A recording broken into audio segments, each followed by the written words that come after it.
All right, cool. We live there. Now, gotta wait for the IG to go live.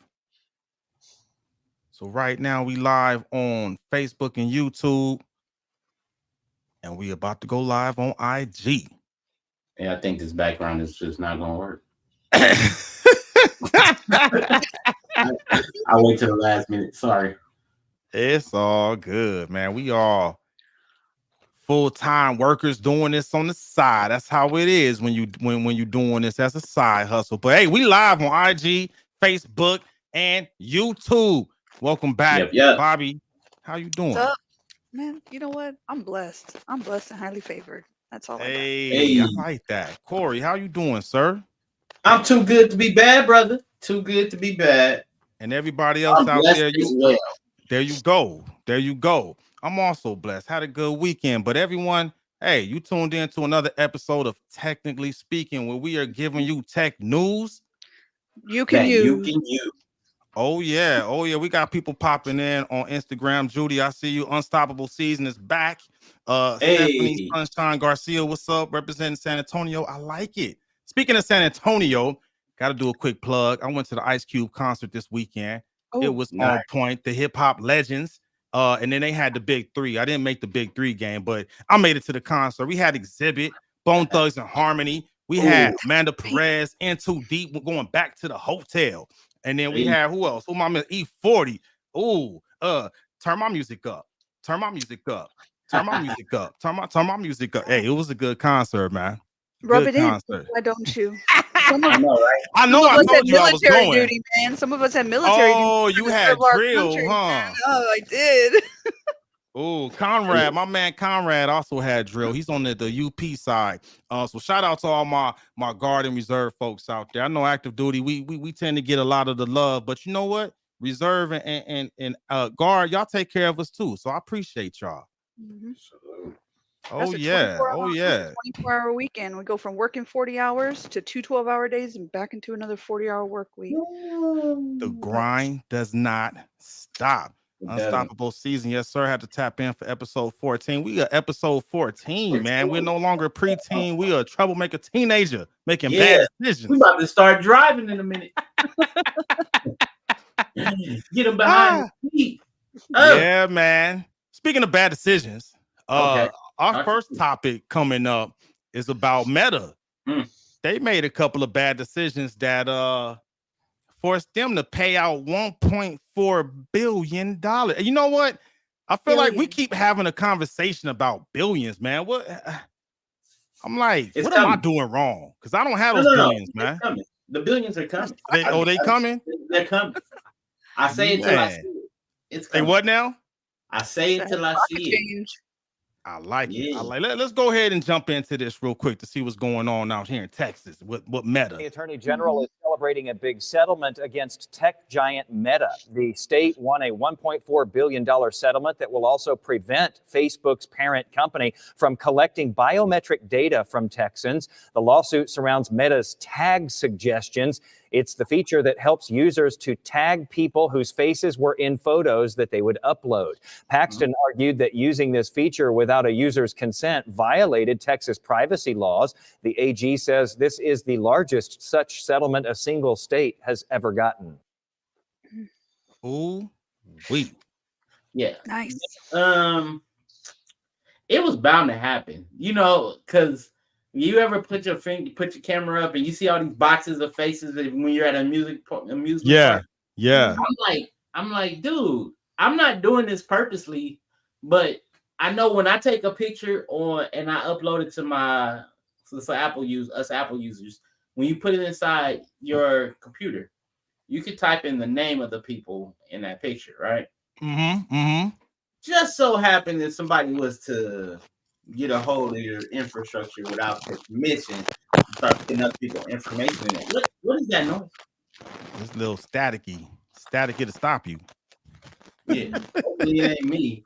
Hey, But I technically mean, speaking, may have some technical difficulties from time to time. It is what it is. It's the internet, y'all. yeah, okay. As long as we're not getting, no bite dance interference.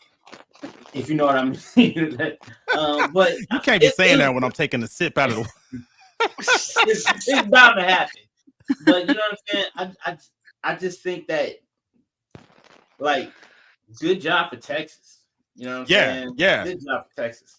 To your point, man, Texas is setting a good precedent, right? On the usage of people's data, right? You said this a couple of episodes ago, man. Pretty much how our own personal identities are becoming a commodity. Yes, sir. Right? Yeah. So where people, the black market, right? They're selling human organs in the black market. I feel like now we're getting to the point to where they're selling identities in the black market. Your retina scans, facial makeup, and the palm scans and stuff like that. I don't know if y'all saw that stuff with Amazon. If you haven't, we're gonna be covering it next week. If you haven't seen that, that was a little prelude.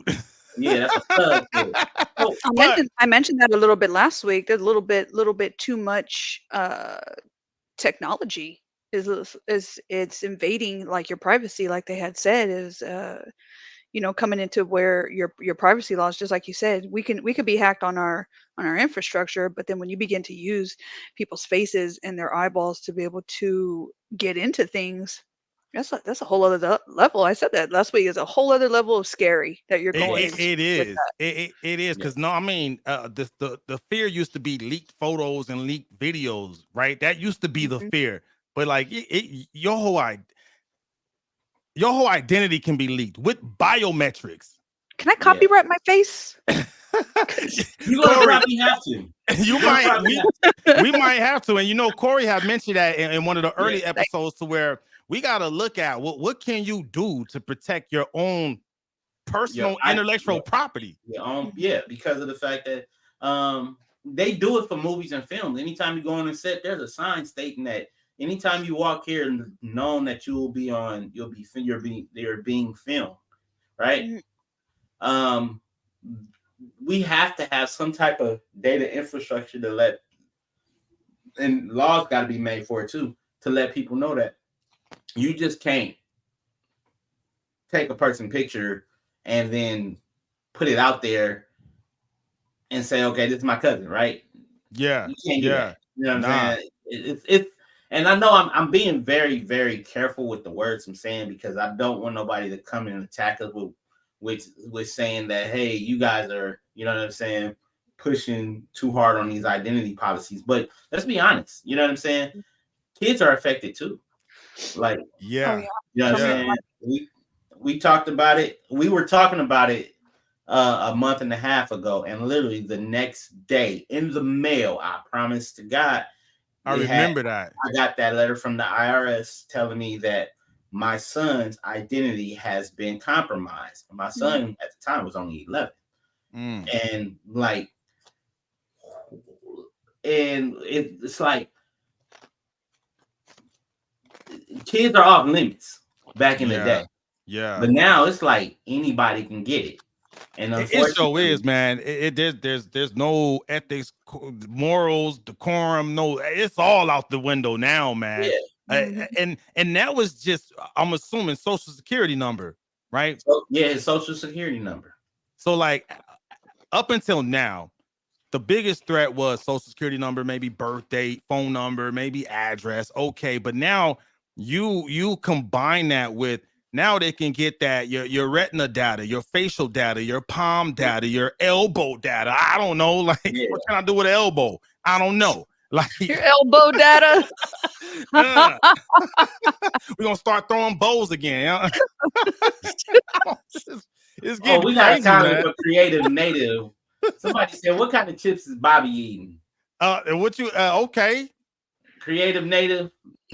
Creative Native. What's up, Creative Native? Let me tell you what kind of chips What's I up, bro? First of all, I wanna know why you want to know what chips I eat. Man, hey, they didn't pay for promo. On the south side of San Antonio. No shame in my game. I eat hot Cheetos, man. Hey, that is so San Antonio right there. That's what we grew up eating. And then if they didn't have hot Cheetos, it's called weenies, bro. It was straight to Funyuns. If there was no hot Cheetos available, it was straight to Funyuns. Oh, hey, man, I got a story to tell about that, but that's for another time. I love those things. I can't eat them no more. I didn't grew up. Bobby, you getting a bunch of shout outs. My friend Judy on Instagram says What's salute up, Judy? You. That's when we were talking about your drill this past weekend. Yeah. It's something else, man. That's it's all funny. good though. Creative Native said the static was your bag of chips. Oh shit. He just giving all the business away. He be on it, man.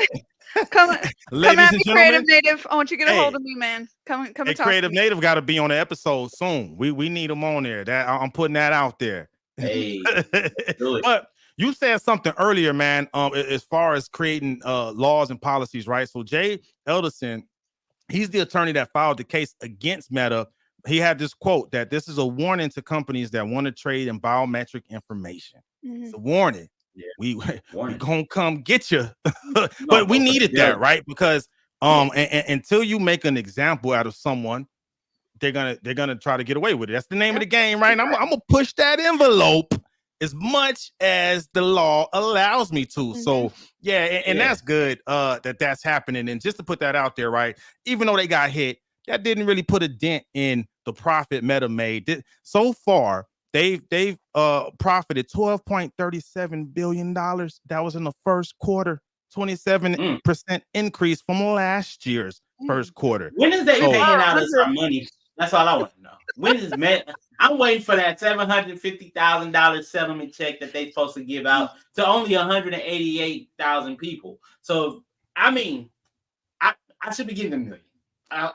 Court fees if you think about it, we're the ones that really build a platform for them. So I mean, what was that? It should be like Dubai, right? No Emiratis work in Dubai because they getting a little like royalty off that oil money. We should all be getting the royalty off that data money. That's what I'm saying. Meta money.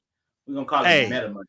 Especially if you find out that they use your face to do something that eventually makes them money, man. Ooh. Don't even. You just got free labor out of me, man. Free labor. Basically, that's what we're doing whenever we post and share. Because if you think about it, when we get it active, right, on any platform, we're the ones that's collectively bringing everybody back. Mm-hmm. You know what I'm saying? We're the ones that like I'm logging into my Facebook to see what's Bobby doing. Oh, it's her birthday. Happy birthday, Bobby. She's finally legal. Thank you. It's actually August 26th. Thank you so much.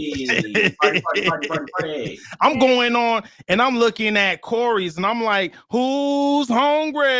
Hey, y'all got to tune in to the Who's Hungry channel. I'm about to start back with those videos. Those videos was good. Those videos are good. What's up? Let me just give you, you know what I'm saying? One thing that we are cracking down on, and the mouse house, right? Mouse house. Sharing password is going to be a thing of the past with Disney Plus as well, because it looks like they're cracking down on it too. They already started out in, I believe in Japan?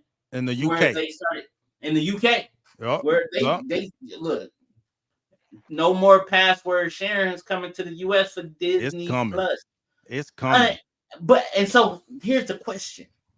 I got 6 TVs in my house, right? Mm-hmm. I'm not gonna put this. Well, I got Disney Plus on 3 of them because one in each kid's room and one in my room. What do you watch on Disney Plus, Corey? Everything Marvel. I was about to say same here. It's the Marvel all day. Everything Marvel. Hey, you know what else I watch on Disney Plus? What more can I say except you're welcome? Hey.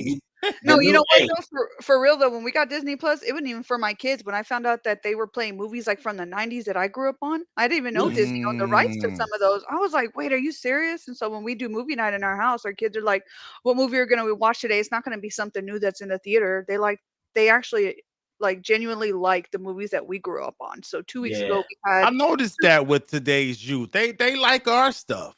Yeah, 2 or 3 weeks ago we had our movie night. It might even been a little bit longer than that, so we're overdue. But we watched Indian in the Cupboard. I never seen that one. No, Indian in the Cupboard. That's old school. That's very old school. Yeah, and they all liked it. We don't tell mom the babysitter's dead. Yeah. Like Richie Rich. Honey, I Shrunk the Kids is Honey, I Shrunk the Kids on there? I mean, I love. Oh, that is a Disney movie though. Yeah. So it should be on there. Yep. But You know, when they bought Fox, like, so one of my favorite movie franchises is Alice in Wonderland, the Oh yeah. live action one. Mhm. Ooh, that's man, well, I with like that Johnny movie. Depp, with Johnny Depp. Yup, Yeah. Yeah. yup. I like those movies. Now, I watched speaking that of last week. all these movies, right? Hey man, it Mhm. cost them a pretty penny to get all these intellectual properties. They gotta Yeah. recoup. They gotta recoup. So Yeah. I think you were finished asking your question, Corey. You was asking a question earlier. Yeah, about I forgot that question. You was talking about 6 TVs. 6 TVs. How You are they rich going to motherfucker. monitor? look, I got 3 kids and they were gone this past weekend, so I was like on vacation mode. I'm barely getting back to Hey, it. I know how that is. Shout out to all the parents out there. Yep. So but how are they going to monitor which TV are they going to use? Is it going to be by IP? Is it going to be by address? You know what I'm saying? Is it going to be, what is it? Not when I say IP, I mean, you know what I'm saying? What Your is it IP called? address. Yeah, IP address. Yeah, not intellectual property. I know, because I throw those words around. Good point, because we do use that a lot. Yeah. What you think, Bobby? You know, that's a good question. I'm thinking that as a business owner, like I see why they're doing it. I see Yeah. why they're doing it. But you know, it just sucks. We were 100%. talking about this. We just talked about this earlier. Like now that there's so many platforms, you're trying to watch content on so many platforms. Before you know it, you're paying over $100 a month just to stream services. And so, Yeah. like, is it really beneficial with the cost I'm glad to you mentioned that. stream that one? Is Disney competitive? You know what I mean? All the stuff that they have. Honestly, I got. Let me be careful in what I'm saying. Yeah, so Listen. I do know.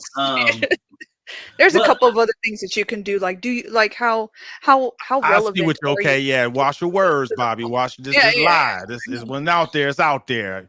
How relevant are you, Disney? Are you being relevant with your content? Obviously, yes, you appeal to our generation, right? Because you have the stuff from the 90s on there, with stuff I grew up in. You know, that's all um what do they call it? Like nostalgia, right? It's Yeah, very yeah, yeah. nostalgic to go and watch those things. But if some of the stuff that they put on Disney, I can find some of it on Netflix or Paramount. true. You know, so why I what's have making you more important? Why should I continue to give you my money, Mickey? now. I And that's can go ahead. go ahead.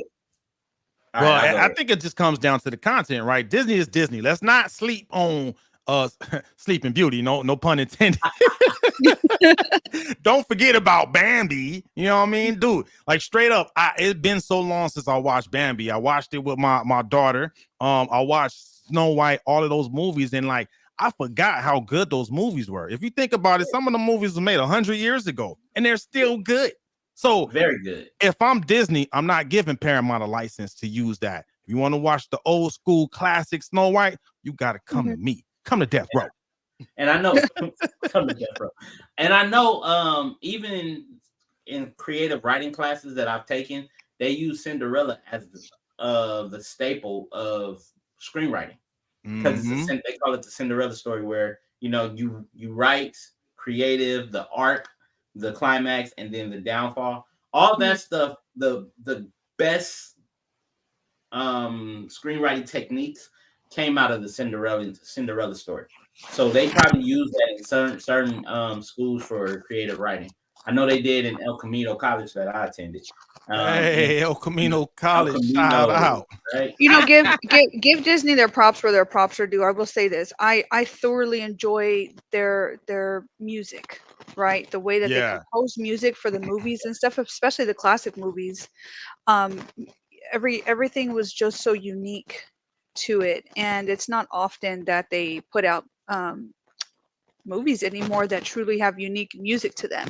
It's always like a remake, as far as the music goes, of something else that may have potentially used before, and they're trying to kind of revamp it and put it in like it's new, but it's really not. I don't Good know. point. I have to come debate you with that, because Okay. Encanto was a great great movie. And the Hands music down. was original, and it was good. And that spoke to us because we're a Hispanic family, and Right. so when I was like, "Yo, they got abuela in here singing," okay, Yeah. like, we do this because that speaks to us. Right. And then they also had what Geronimo was talking to earlier. They had Moana, which that was also for the Good Samoa, music. Tongan cultural backgrounds as well. And now they of course they had Soul by Amazing movie. which is Amazing yes, movie. great. So I think for Man. Disney, they're unfortunately and fortunately, they pigeonhole themselves into certain type of movies and certain type of expectations from their customers, Mhm. right? You say you're going to see a Disney movie, that's definitely a popcorn, sitting around and sit with your kids. But here, when they dropped Deadpool, they switched the game totally different. Like that should be Disney MA. So, good point, right? Because I mean, what they're gonna do with that is that coming to Disney Plus? That's gonna come to Disney Plus, but you gotta be 18. Like the one thing I have my Disney Plus set up where my kids have their own profile where they can't tap. The only thing they can get are the cartoons.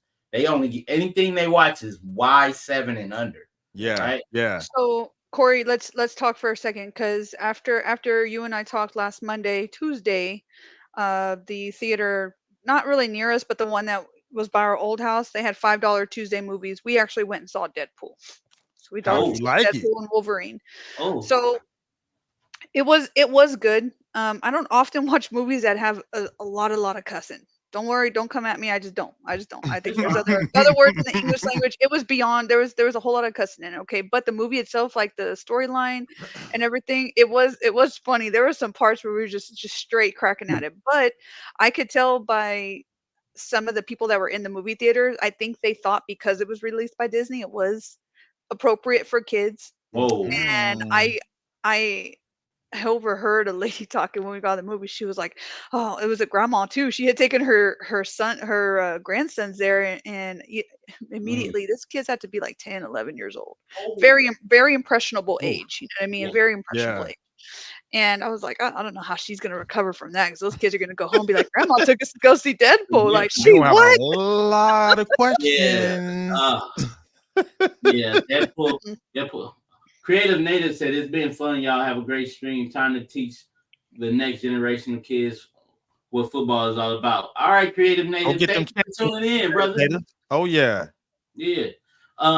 Disney. Yeah. Woo. That's why my wife was like, "Oh, it's a Marvel movie. You gonna take the kids?" No. Nope. No, this is Deadpool Marvel. Nah. This isn't Wakanda Forever Marvel. Because my kids watch Black Panther. My youngest Bailey, she watches it and she does it word for word. Part 1, not part 2.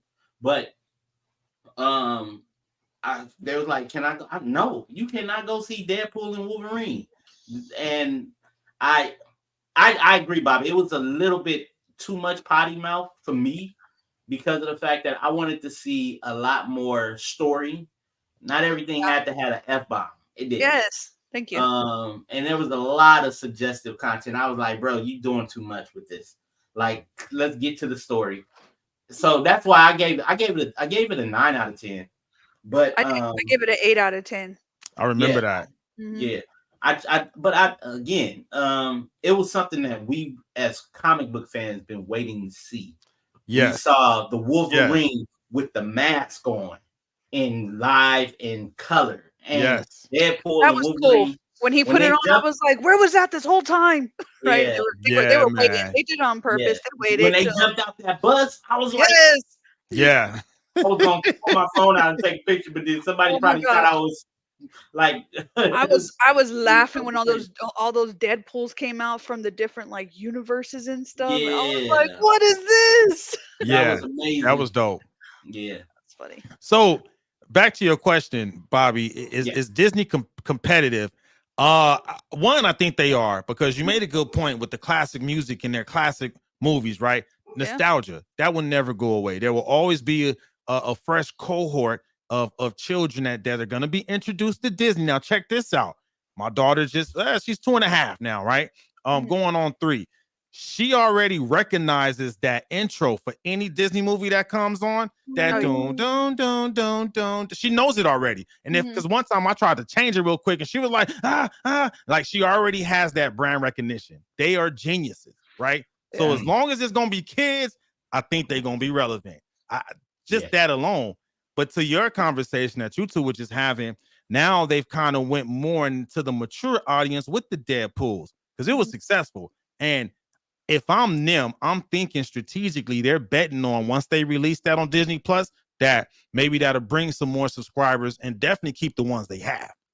Because what other platforms have a Deadpool and Wolverine that they can offer? What do you think that Disney's going to do to try to prevent some younger audiences from watching it? I think just parental controls. I think that now this right here, and I always say this, that I think they're relying on parents to be parents. Like we can't do that now. Parents can't be parenting now. I mean, what do you want me to say? You know what I'm saying? And again, that's where you go ahead and have to, it's crazy, and I'm about to pivot real quick because of the fact that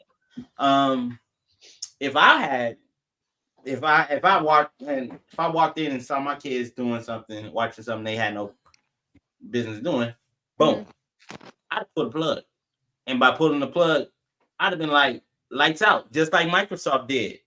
You know what I'm saying? Because they went out again.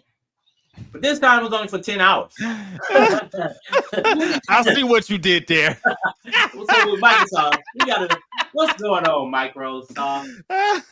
Bill Gates went on a trip and he probably went to sleep, woke back up and realized, oh, I slept on the button.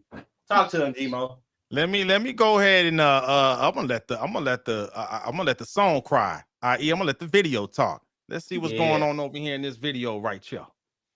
Microsoft announced that the global outage affecting several of its products, the second in 2 weeks, including Outlook and Minecraft, has been resolved now. The company's preliminary investigation reveals that a cyber attack coupled with inadequate defenses was behind the disruption. The outage, which lasted nearly 10 hours, led to widespread issues for users across the world.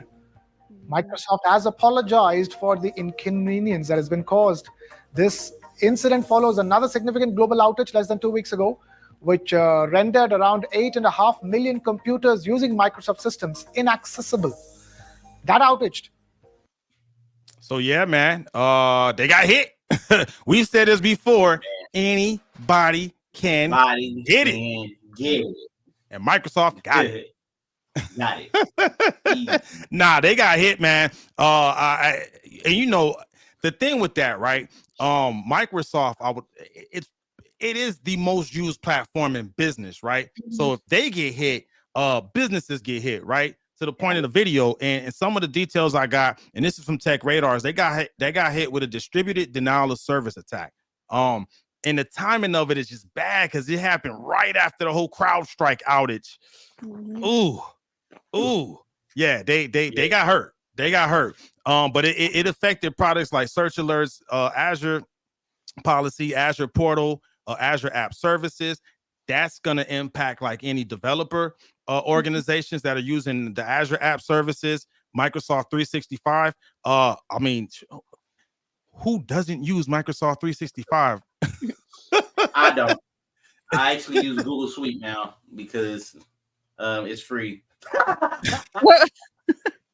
I'm not mad at that. I'm not mad, but no, they got hit, man.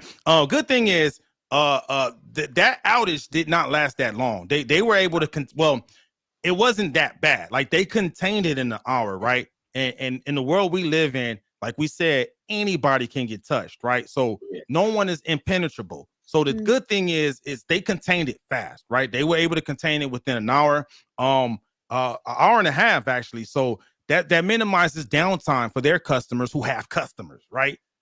So kudos to them on that.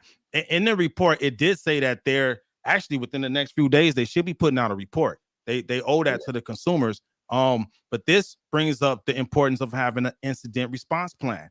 I got to maintain one for the customers I support, right? And basically detail any event we get hit. Well, what do you do?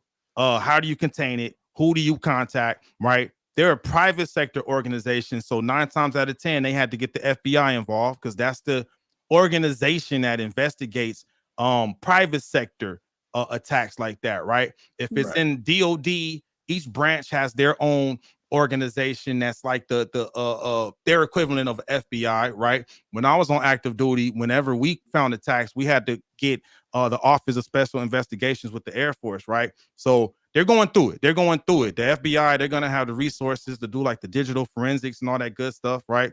So that's what's going on behind those scenes, right? And I always like to take the time when stuff like this happens to just kind of remind folks this will always create job security for aspiring cybersecurity professionals. Always. Always. And you know what's funny? I was having a conversation one time, and like the conversation came up for cybersecurity professionals. It's like, we appreciate the cyber criminals because without them, we would be out of jobs. Yeah. Think about it. Not for real. I would be out of a job if it wasn't for cyber criminals. But I mean, that's what happened, man. It's unfortunate the timing of it, right? Because that did happen right after the Crowdstrike thing. But rest assured, it's being handled. I don't know if this would trigger like a class action lawsuit. I don't know. What y'all think? I wonder what kind of companies it affected. Right. Right, because like how much information about that? How much money did these people lose? Yeah. These companies, these corporations, a 10-hour, that's an entire work day. That's not like the beginning of your work. Those are your core hours. You know what I mean? Right. It wasn't from like 11 o'clock at night to 6 a.m. type of an outage. You know, it was core hours. And I'm gonna keep it real with you. I don't even stand in line longer than 5 minutes before I'm looking for the exit if I'm waiting for something. So I can imagine how many people who's waiting to get their services back online. My friend, it is a good thing you did not join the military then, because that's all we do. Nah, look, then we sit there and stare at each other like, anybody know what's going on? No? Okay, just stand here. All right, got stand it. here and wait. Yep. So we actually have one of our guests is here. Let me see. Are you ready for us to let you in? He said, I think he's saying something like, "Oh, he good. He gave us the thumbs up. He gave us the thumbs up. All right, we so everybody, we do have a guest that's been wanting to join us. And it goes by Asante Robinson, aka Fatty. What up, Fatty? Long time no see, boy. What's up, G-Mo? How you doing, Miss Bobby? Nice to meet you. How are you doing, Mr. Fatty? What up? Welcome. Full disclosure, me and Geronimo are related. That is my cousin. I did raise him, so you know. You're welcome, man. Even though I'm the older one, but it's okay. Yeah, you know how it goes. You know what I mean? Hey, it be like that sometimes. So just to let everyone know, he is very opinionated and vocal on some of the stuff we put out there on Facebook. So he wanted to join us and share some of his perspective. So I was like, come on, let's go. So we just got done. But real quick, man, introduce yourself, man, and let the world know what you got going on out there in Vegas. I'm an entrepreneur. I have my own small business. We do buy, sell, trade, resell type of things.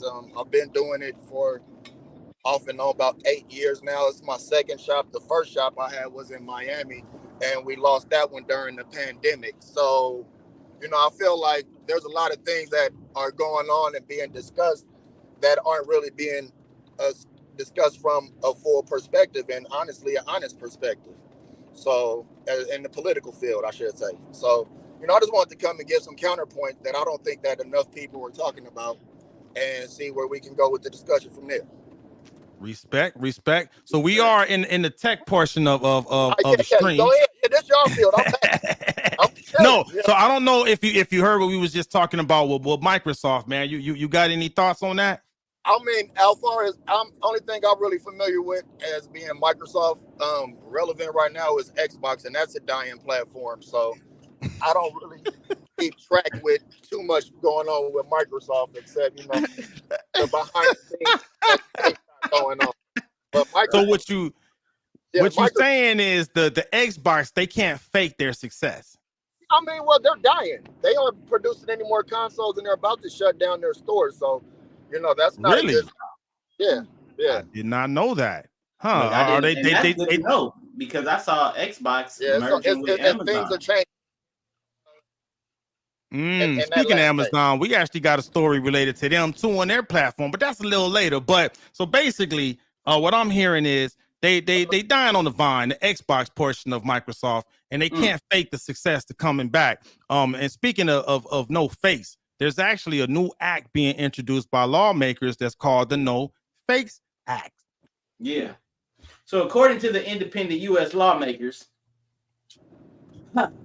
there's been some lawmakers that have introduced No Fakes Act, which stands for Nurture, Original, Foster Art, and Keep Entertainment Safe.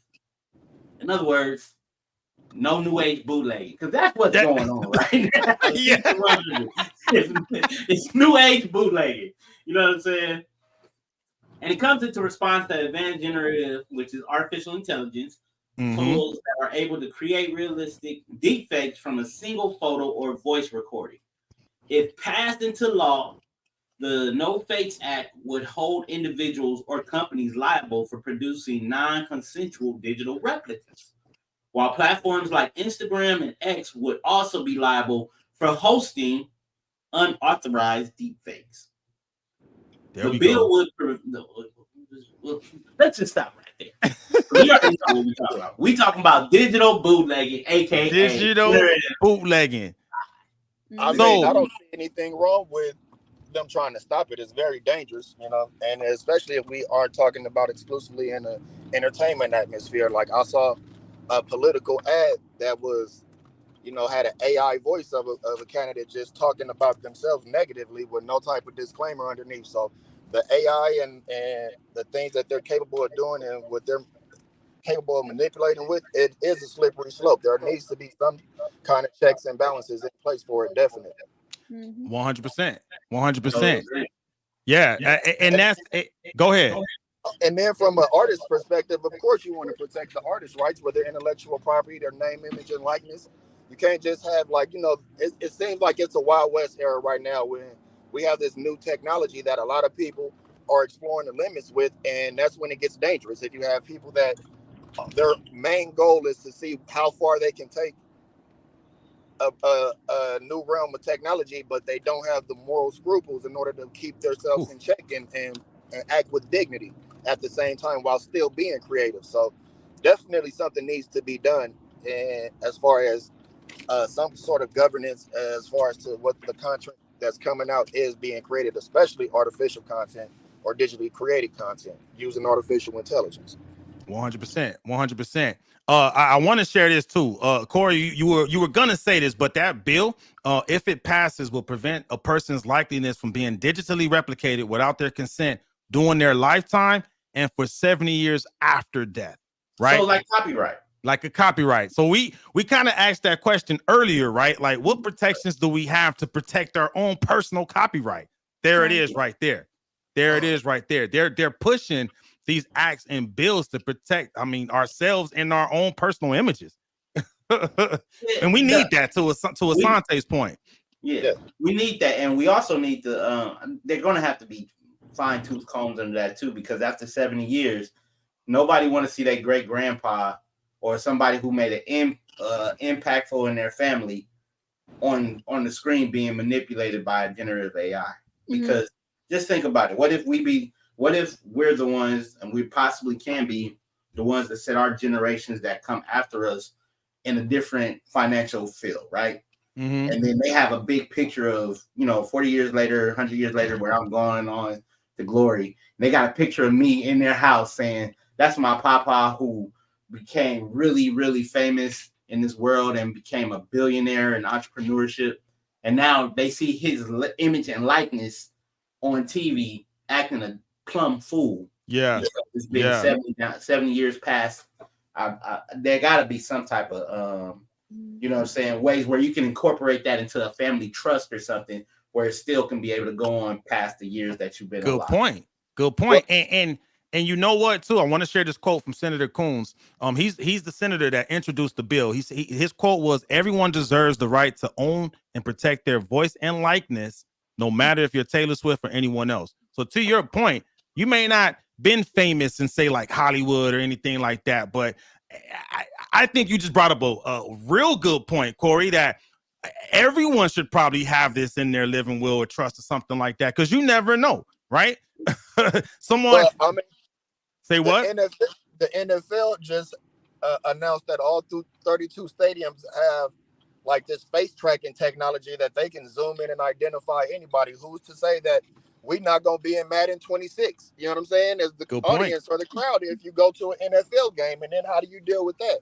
So you don't got to wait 70 years. We just saw it with Tupac on a Drake song not that long ago. Yep. Yeah. You're not lying. And the Tupac estate was like, take that down. You got to pay up. Like, yep. I don't know why he thought that would be okay anyways. Like, who's like for that? Well, I mean, because they not like us. That's the reason. Maybe they not, like, not in the slightest. So and also this proposed law is addressing technologies like OpenAI's DALL-E, Adobe Firefly, and Midjourney. So we've been talking about like you know some of our elders being replicated, right? And there's actually companies, we kind of touched on this briefly when we had Sarah here, but there are companies that are pushing out services like digital afterlife services. So basically they're creating these things called dead bots where you could commission them to basically create a digital representation of a lost loved one, and it can basically just be there for you no matter what. And that's one of the things to where that article was talking about. They're trying to protect people from that, right? And there's a term that I just learned called unwanted digital haunting. They're trying to stop people from being getting digital haunted unwillingly, right? It's a new world we live in, man. So what you saying? They gonna have... You know, I wonder. I was trying to figure out. I was like, let me kind of bring my 2 cents in here for a second. I agree with what y'all are. Let me preface my statement with saying I agree with what you're saying, especially you, Corey. Like, we need to be able to protect that original artist content. Nobody should be doing voiceovers and making other people think, oh, this person said this when it was fake. And, you know, including to what Fetty said, you know, especially with political candidates and stuff, you can start a whole World War III just because, you know, somebody put up some crappy content. They chopped up, you know, bits and pieces of what somebody may have said, and they've created it to make it sound like this just happened. And then before you know it, like, stuff starts blowing up. But then too, like, I'm wondering, what if you have people coming out saying, oh, well, if you do this, then it's going to infringe on your First Amendment rights, right? So where your First Amendment rights, your freedom of speech come from, I don't think the original founding fathers saw things the way that we see things now, right? So what all does? I'm sorry. Go ahead. No, it's like what all. I just wonder if you're going to have people come out and be like, oh, well, this is infringing on like your freedom of speech and stuff. I'm like, well, where does that? You know, how does that blur?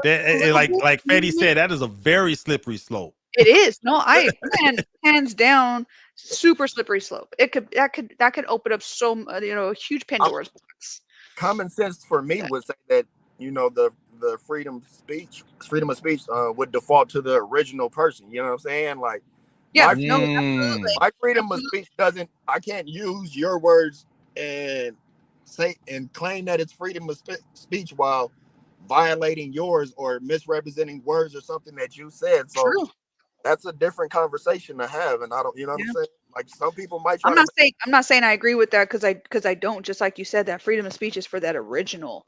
That original person for sure.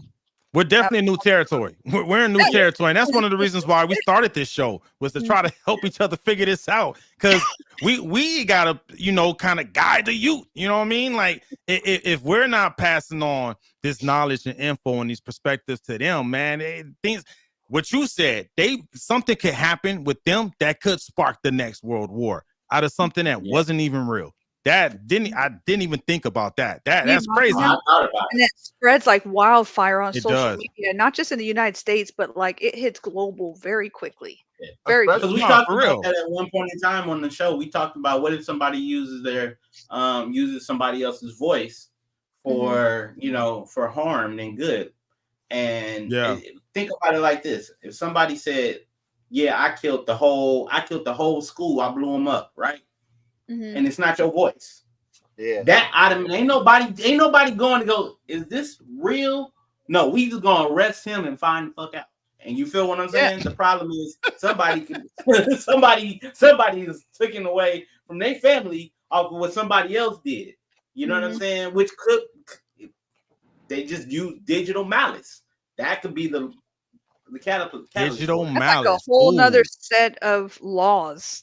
Yeah. Yeah. Yeah, this whole time when y'all was talking, the question that popped up to my head was, do we need like a digital constitution, like an updated constitution to protect digital rights? I don't feel so. I feel like the original constitution is good enough. You know what I mean? Like, no matter the media or the expression, that's like saying that you would need a new constitution for video presentation or for audio recordings. The same rules apply no matter the medium. I have a feeling too that if we even open up that gate, people are going to be like, "Oh, while we're at it, why don't we add this to the Constitution too?" And then before you know, we're like, "Oh, hold on," it's like, "Come on now, like we were just talking about this, but here you are, went over here in this field, and we're not trying to go there." Yeah. But we already got people trying to take stuff I from agree. it. So I'm It's sorry? gonna happen. It's gonna What happen. would you say, Petty? I'll just say we already got people that's trying to attack the Constitution. So Oh yeah, tell me about it. We That's got Dr. Poole on IG said it would be an amendment. And right after I said it, I thought about that too. Yeah, an amendment, more laws. Yeah, good point. Yeah, definitely. I see a digital amendment coming. I thought you were about to say, I see dead people. I'm about to say, play it. Hey. Hey, good point, Dr. Poole. Thanks for setting me straight. So, yeah, I mean, good thing is we got people representing us that are in touch, right, that are trying to protect us. Kudos to Texas, right, because Texas set the precedent. We needed that. We need, hopefully California follows suit, because hopefully. You know what I'm saying? That's what one of the things about the actors strike last year was about, because digital protection and AI, generative AI, and some actors actually signed something saying that they can use their image and likeness in a generative AI. The only thing about it is they're going to get paid like Spotify, which everybody who knows in the music industry, they only get paid they get a cent per $1,300. Man, that's one of the reasons why I quit music. man. Keeping it real. How am I supposed to make a living off of that? So I think we all agree, man. We need those laws stay on. And you know what? With this political, where we are politically, right? I feel like that should be something we should be demanding from the candidates, local, at all levels. Like, what are you doing to protect our digital images? I definitely feel like that should be something that should be addressed, and we should be demanding that as constituents. You know what I mean?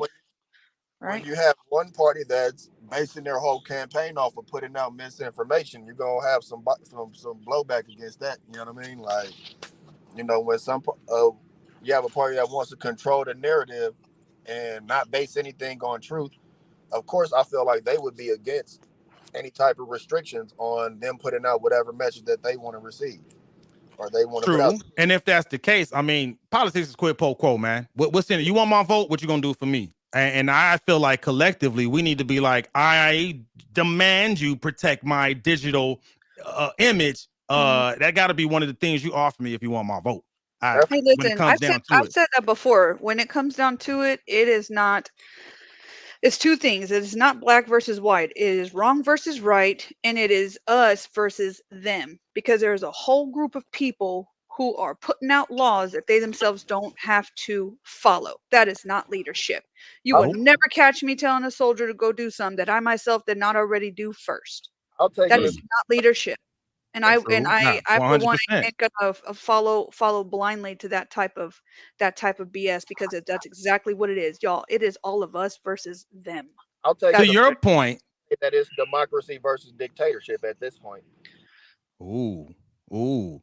And you know what? When we're talking about leadership, I want to use that as a chance to just get an update. So you know who could really use some really good leadership right now? Who's that? Crowdstrike. What's video game about CrowdStrike, bro? Yeah, let me We know, we bro. got an update on CrowdStrike, man. Like they're still in the news. They still going through it. Delta's Mhm. coming after them. But what is Crowdstrike? First of all, fill me in. What is Crowdstrike? So quick recap. Quick matter of fact, you know what? Let me play this video real quick just to bring you up to speed. And because this definitely will get this next discussion going for those that are not up to date with what's going on with CrowdStrike. Let me play this real quick. Security company CrowdStrike is facing a lawsuit after a bug in one of its programs caused a global computer outage earlier this month. The Plymouth County Retirement Association filed that suit Tuesday, saying the Austin-based company did not properly test software updates before sending them to customers, and also made misleading claims about its software to investors to boost its stock price. A CrowdStrike spokesperson told KXAN that they believe the case, quote, lacks merit. So that's what's going on with CrowdStrike, and we actually had a couple of episodes ago. We felt that, Bobby and I, right? So Bobby is with she works with one of the customers I support, and long story short, when that outage happened, we lost about 300 devices that went down that my IT team had to fix, and that was just 300 out of the 8.5 million around the world. So fast forward now, their stock price dropped 40%, right? So that's what's going on. The top 500 U.S. companies lost $5.4 billion in damages. And then just to put it really in perspective, the stock price fell from $437 to $419 that week. And right now, the overall market value has dropped $25 billion because of that. And right now, there's people, the investors that are actually filing lawsuits against CrowdStrike because of their portfolios, man. They plummeted. You promised investors and you lied to them. That's fraudulent. That's fraudulent business there. Yeah. I don't see Messed any around. harm.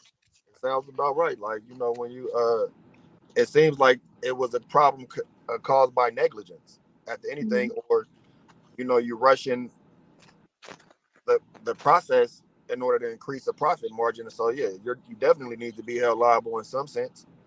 Oh yeah, 100%. They feeling it. They feeling it right now.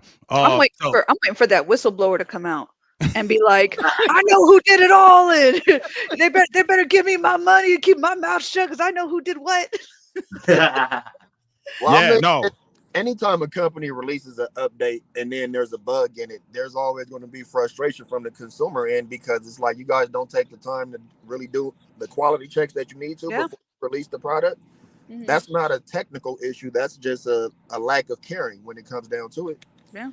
Yep. They call betas for a reason. Like even Apple have their beta testing before they roll out their next product. 100%. So that's the latest update on CrowdStrike, man. They feeling it. So if I'm their competitors, I'm coming through like, how they treated you bad. I could treat you better. What's up? You need you know what I'm saying? I'm coming through. I'm asking, did he grab you like this? Did he grab you like this?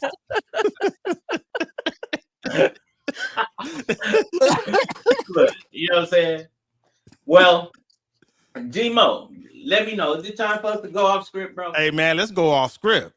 All right, we going off script for this one. So check it out. You know what I'm saying? Speaking of competitors, Netflix is in competition with everybody, but guess who's gonna be guess who got the power, right? Or should I say what you did they ended up hustling smarter and hustling harder. 50 Cent versus everybody. That's right. True attributes of hustle harder, hustle smarter. 50 Cent is partnered up with Lionsgate. You know who sits on the board of Lionsgate, right? I do not know that. Tyler Perry. Tyler Perry. Tyler Perry sits on the board of I Lionsgate. did I'm not loving know movies. that. Yep. 2 weeks ago, 50 Cent and Tyler Perry went to the Tyler Perry studios, had a good sit down. Nobody knows the conversations except for the Billionaires Boy Club, the real Billionaire Boy Club. And voila, this is what you have. Because 50 Cent is building a whole massive studio in Shreveport, Louisiana, and where Tyler Perry's from, right? He has went ahead and announced his streaming service called Fast Media. Not only is it going to be free, but it will have ads. So that means people could be able to pay to get their ads in front of these viewers.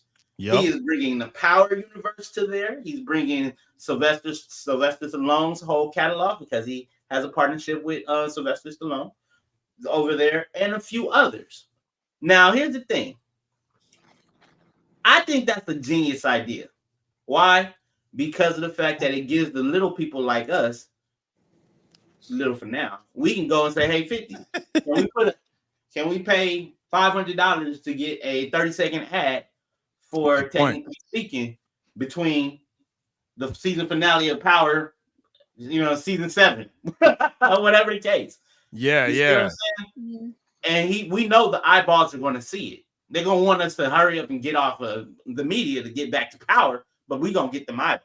Yeah, yeah. Because he specifically said this is for the smaller business and for the small actors and creatives for them to be able to have a stake in the game because everybody's leaving New York and everybody's leaving Hollywood.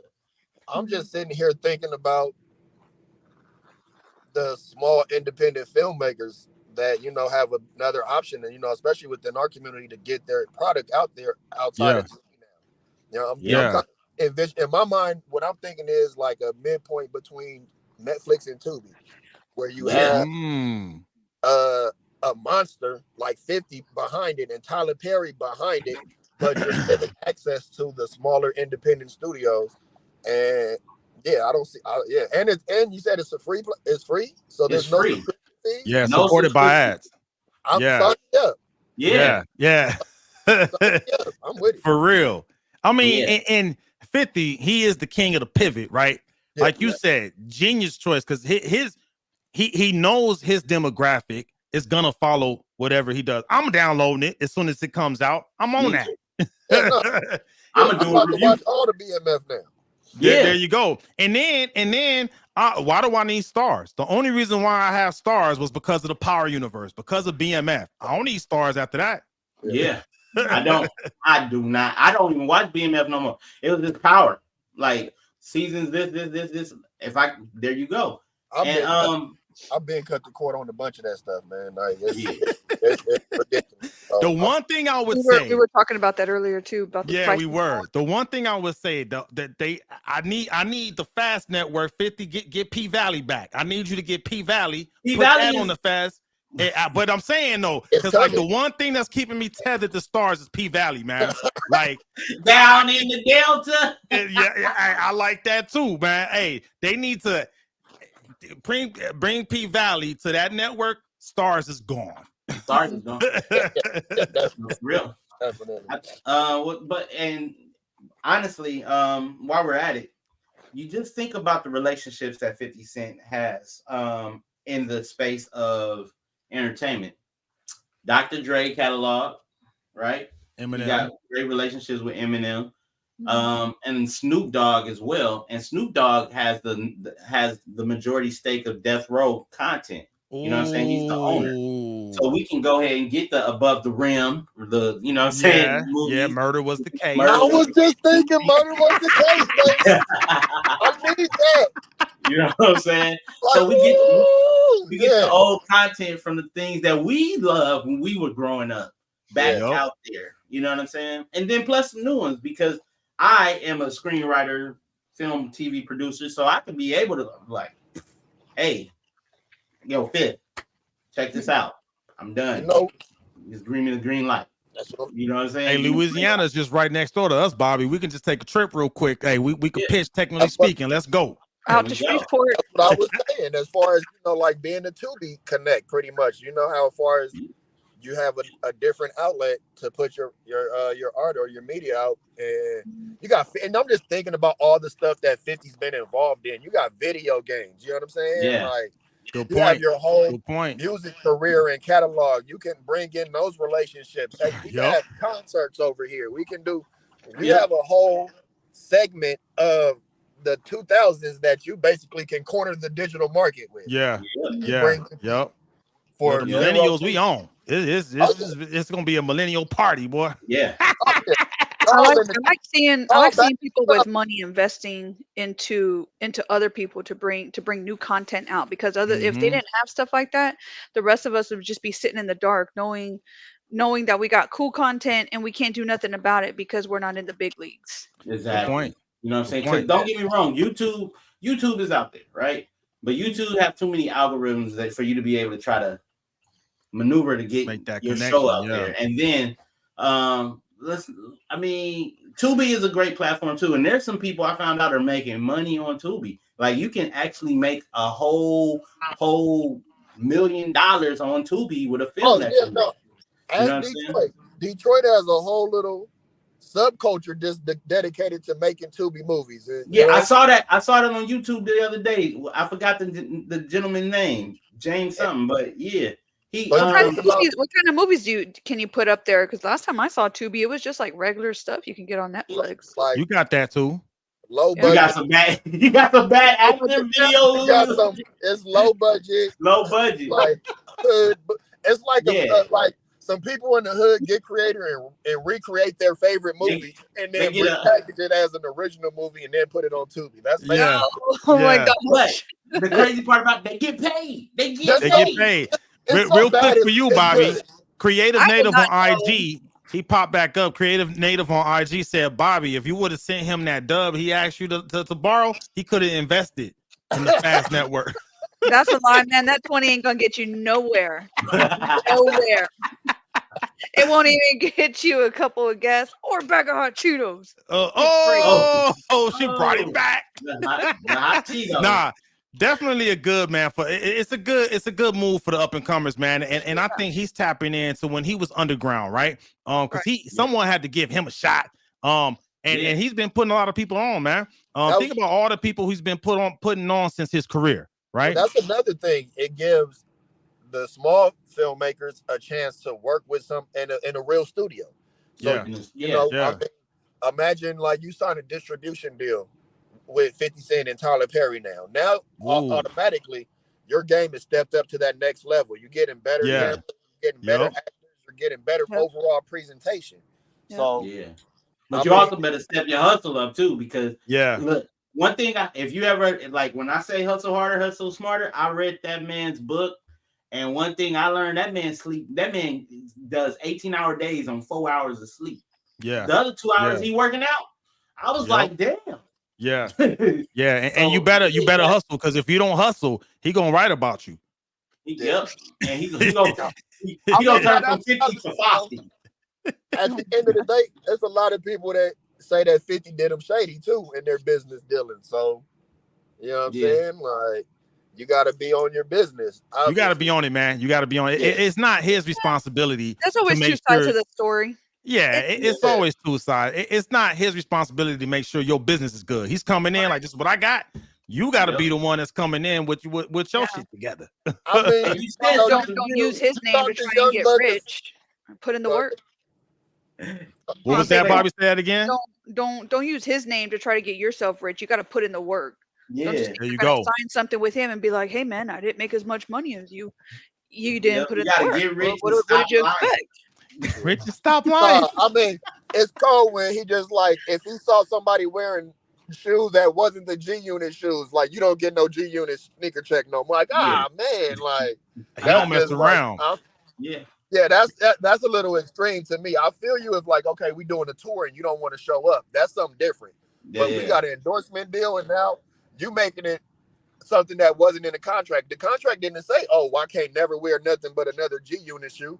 But Yeah. because I got on something, that's something. So to each their own. Well, But like you said, it's two sides yeah. to the story. But just I Well, would we just be very, very thorough with my paperwork when I'm dealing with yeah, 50. and Yup. 50 Cent is from Jamaica, Queens. He's petty as hell, but he got money. Oh, you know what I'm saying? We know 50 is petty. We seen reason why he broke up a relationship in hip hop is because of the fact that he was dealing with one of his artists was dealing with an artist he didn't like at the time. 15 years down the line, these two artists is hanging out and chilling, and they both don't mess with this artist over here that the other guy was messing out with. So we, you know what I'm saying? It's like it's a risk with everything, right? High risk, high reward. Yep. You know what I mean? And it's a good thing. I'm waiting for that, dude. Do we have a date for when that's coming out or not? Nah, but please believe when we find out, you will find out. We're gonna keep y'all updated. That's what's up. That's what's up. What else we got going on script, man? Man, oh my God. We by the hairs of his chinny chin. Noah Lyles. That man got gold. And look, I was looking at the foot. I was like, wait a minute. Jamaica got a big foot. But I was just told the torso had to cross before you can be able to. So, you know what I'm saying? So why are everybody leaning in when they running instead of just thumping in? You know what I'm saying? They should stand with your chest and for real. You know what I mean? Yeah. But yeah, Noah Lyles wins by the hairs of a chinny chin. Simone Biles, epic finish and retiring. Well, she is awesome. She is the epitome of representation for the U.S. Shout out to dog out there too, man, and Sha'Carri too. Don't forget about Snoop and Sha'Carri. Yeah, and what I felt bad what happened with Snoop was at the Olympics. Yup. Torchbearer. Pretty much. Say what now? I say Snoop is like the official, unofficial mascot for the Olympics. And do y'all know Snoop got made more money than every person in the competition? For every day he was there, he got paid $500,000. He's there to the end. Till from the what was it? I believe it's I saw the 3 weeks, 21 days, 500,000 per day. Wardrobe free, food free, sites, games free. Hey, that motherfucker don't miss. He don't miss. My heart's too big to be accepting money like that. If he's swimming in the type of dollar bills that he is, I don't know. My heart's too big to be accepting money like that. I'd be like, okay, but Snoop Dogg. So I'll take a little bit, but give more to those people who are actually out here and who don't work. Snoop Dogg actually does. He has a charitable contribution. That he donates to every youth football league in Southern California, from Paramount to Long Beach to Inglewood. Yeah, that's He's big. very active in the community. He gives away a lot. His Doggy Dog Foundation, I think it's called, is one of the two. He gives a lot to the community. He also does. And then he helped his son Calvin Brodus, get his entertainment company off the ground too. Nice. You know we might see some of those productions on the Fast Network, huh? On the Fast Network. I like that. Now that's what's up. Does he still have that football league out there in LA? Yes, he does. Okay. Yeah, so he gives back, man. He's definitely doing good things with all that money he's getting, man. Snoop is at this point, Snoop has earned his flowers. You know what I'm saying? Yes. Let him enjoy this. Let him be celebrated. You know what I'm saying? Like Snoop, he's basically the not just the mascot for the Olympics. He's basically like the mascot for hip hop at this point. Mm-hmm. He's what you should do when you grow up in hip hop. Yeah. And he said it. He was talking to NBA YoungBoy. Or did I say that right? YoungBoy NBA? Don't matter. NBA YoungBoy. Yeah. He was it don't matter. He was like, I came into this industry as a rapper. But he was like, I wanted to act. So what I did was I got real good at rapping until some actors saw me and said, hey, I can play this role. And then he was like, well, I want to get into clothing. And then he moved over to clothing. Didn't do so well in it, but he was offered the opportunity to pivot. Yeah. But he went back to rapping. And then he started doing other things and that afforded him the opportunity to open more doors. You see what I'm saying? Yeah. And I was talking to my wife about this. I was like, it's not where you start, because of the fact we all started somewhere. And just think about it, when you came out the womb, you rolled over until you was able to crawl. And after you crawled, you walk. After you walk, you ran. And then depending on how far you got in advance, you ran fast, you ran slow, but you kept moving. And what I'm trying to say is if you go into the hip hop industry, have a game plan. We had one when we was doing it, right? Yep. And we was like, okay, we gotta pivot. You know what I'm saying? We're gonna always love music. We're gonna always do music, whether it's for free or for pay. But we had the minds and means to be like, this isn't working for us. Now what worked for Snoop, he was able to get up and same thing for Jay-Z, same thing for 50 Cent. They was able to elevate in the entertainment industry and pivot, right? Jay-Z went Rockefeller closed, stayed in the music, but then he turned around, got Rock Nation, and then also buying a basketball team, right? 50 Cent elevated, took the same route, did the clothing, G-Unit clothing, but then he knew at some point in time he ain't gonna want to make music like he did, so he started doing TV shows. And in his book, he mentioned that the same fans of his Get Rich Not Trying are the same fans that watch Power. Yep. Get Rich Not Trying went diamond. So you done sold, you know what I'm saying, 10 million records. So now you got 10 million viewers watching the same show. So you have to pivot, you know what I'm saying? And that's where I like to see people in hip hop. You pivot. I wonder what kind of people he surrounds himself with that help him, collab.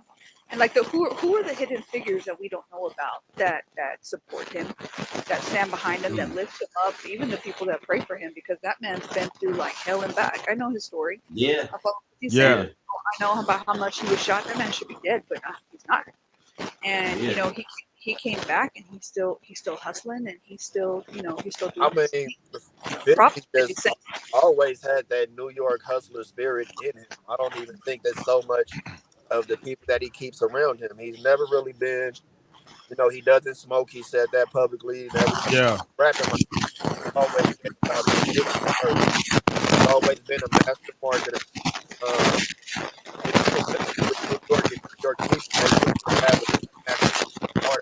Sorry, is that audio messed up for everybody, or is it just me? No, I hear it too. It sounds like you getting deep too. A pot belly pig and chips or something. Where's that audio coming from? It's like going in and out. It's getting worse though. What's getting worse? It sounds better right there. Whoever did something. I didn't do nothing. I just tapped my microphone. Yeah, that's whatever you did that. That did it right there. Yeah. Okay, cool. What were you saying, Fetty? Hey, 50's just a New York hustler, bro. He's always known how to maximize his influence and his reach.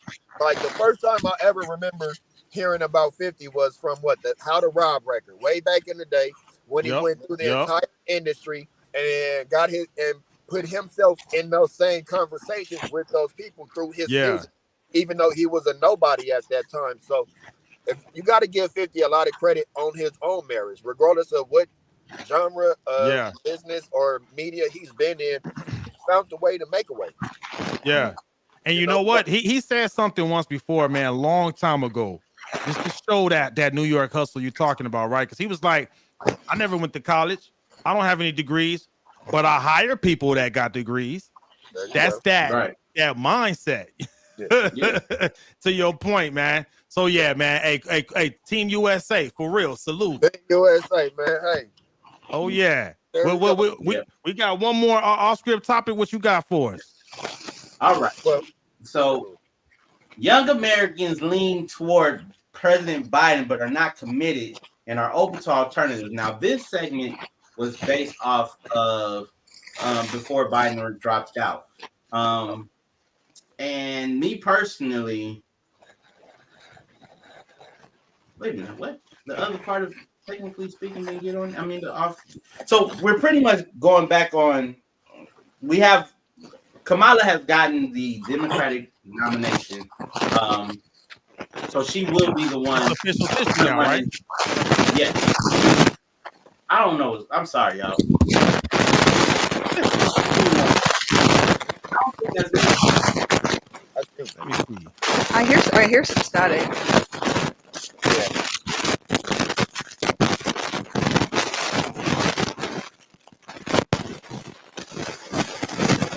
We live. That's how you know we live. Okay, look, everybody mute their mic.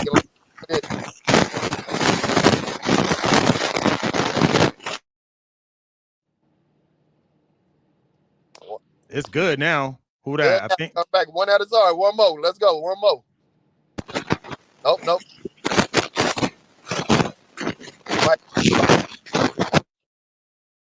It might be Bobby. Heck no, Amy. Good.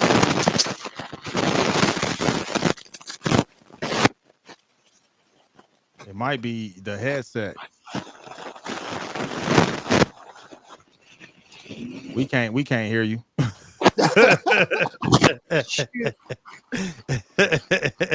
We can't hear you, Corey. You talking and you don't say you muted. This headset probably needs to reconnect. Yeah. Oh man. Hey, what's that company you just Hit my Crowdstrike. Oh, yeah, Crowdstrike did it. Crowdstrike, hey, they said they ain't standing for it today. They got you muted today. Now. You muted. Yeah, there we go. There we go. There we go. Yeah, way better. All right, bring us back. You were talking. It's all good. Hey, man. So, before we wrap this up, so Kamala Harris has earned enough Democratic votes to become the front runner for the Democratic Party. So she will be debating and campaigning for Team Blue for the first Tuesday in November for presidency.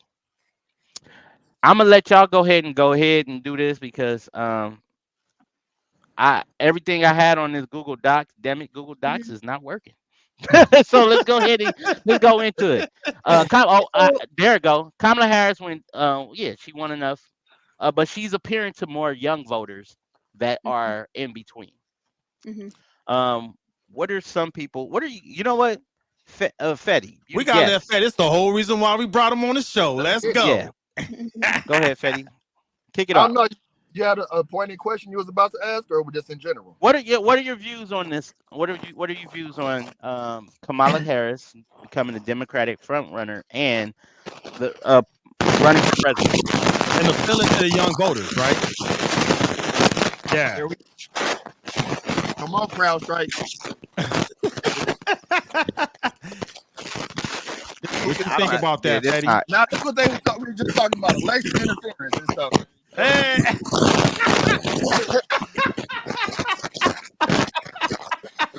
They trying to silence the people. Try muting your mic again, Corey. His mic is muted. It's not me. I'm muted. It's like when I come on and talk, it's gone. Wow. Interesting. But go ahead, Fetty. What's your thoughts on that? I mean, it's like I said earlier, we're basically at a point where we're facing somebody who's trying to has already tried to overthrow a lawful election, has shown no respect or regard for the Constitution, is actively trying to strip away rights and civil liberties that people have fought and died long and hard for. And I feel like the narrative changed, obviously, the moment that Biden dropped out the race. A lot of people, including myself, had no real interest in this election, wasn't excited about the Democratic nominee. But at the same time,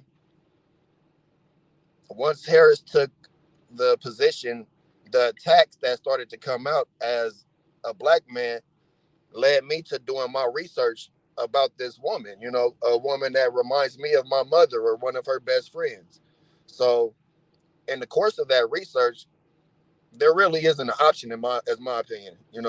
After reading Agenda 47, which everybody likes to focus on the Project 2025, which is not officially connected to Donald Trump. Mm-hmm.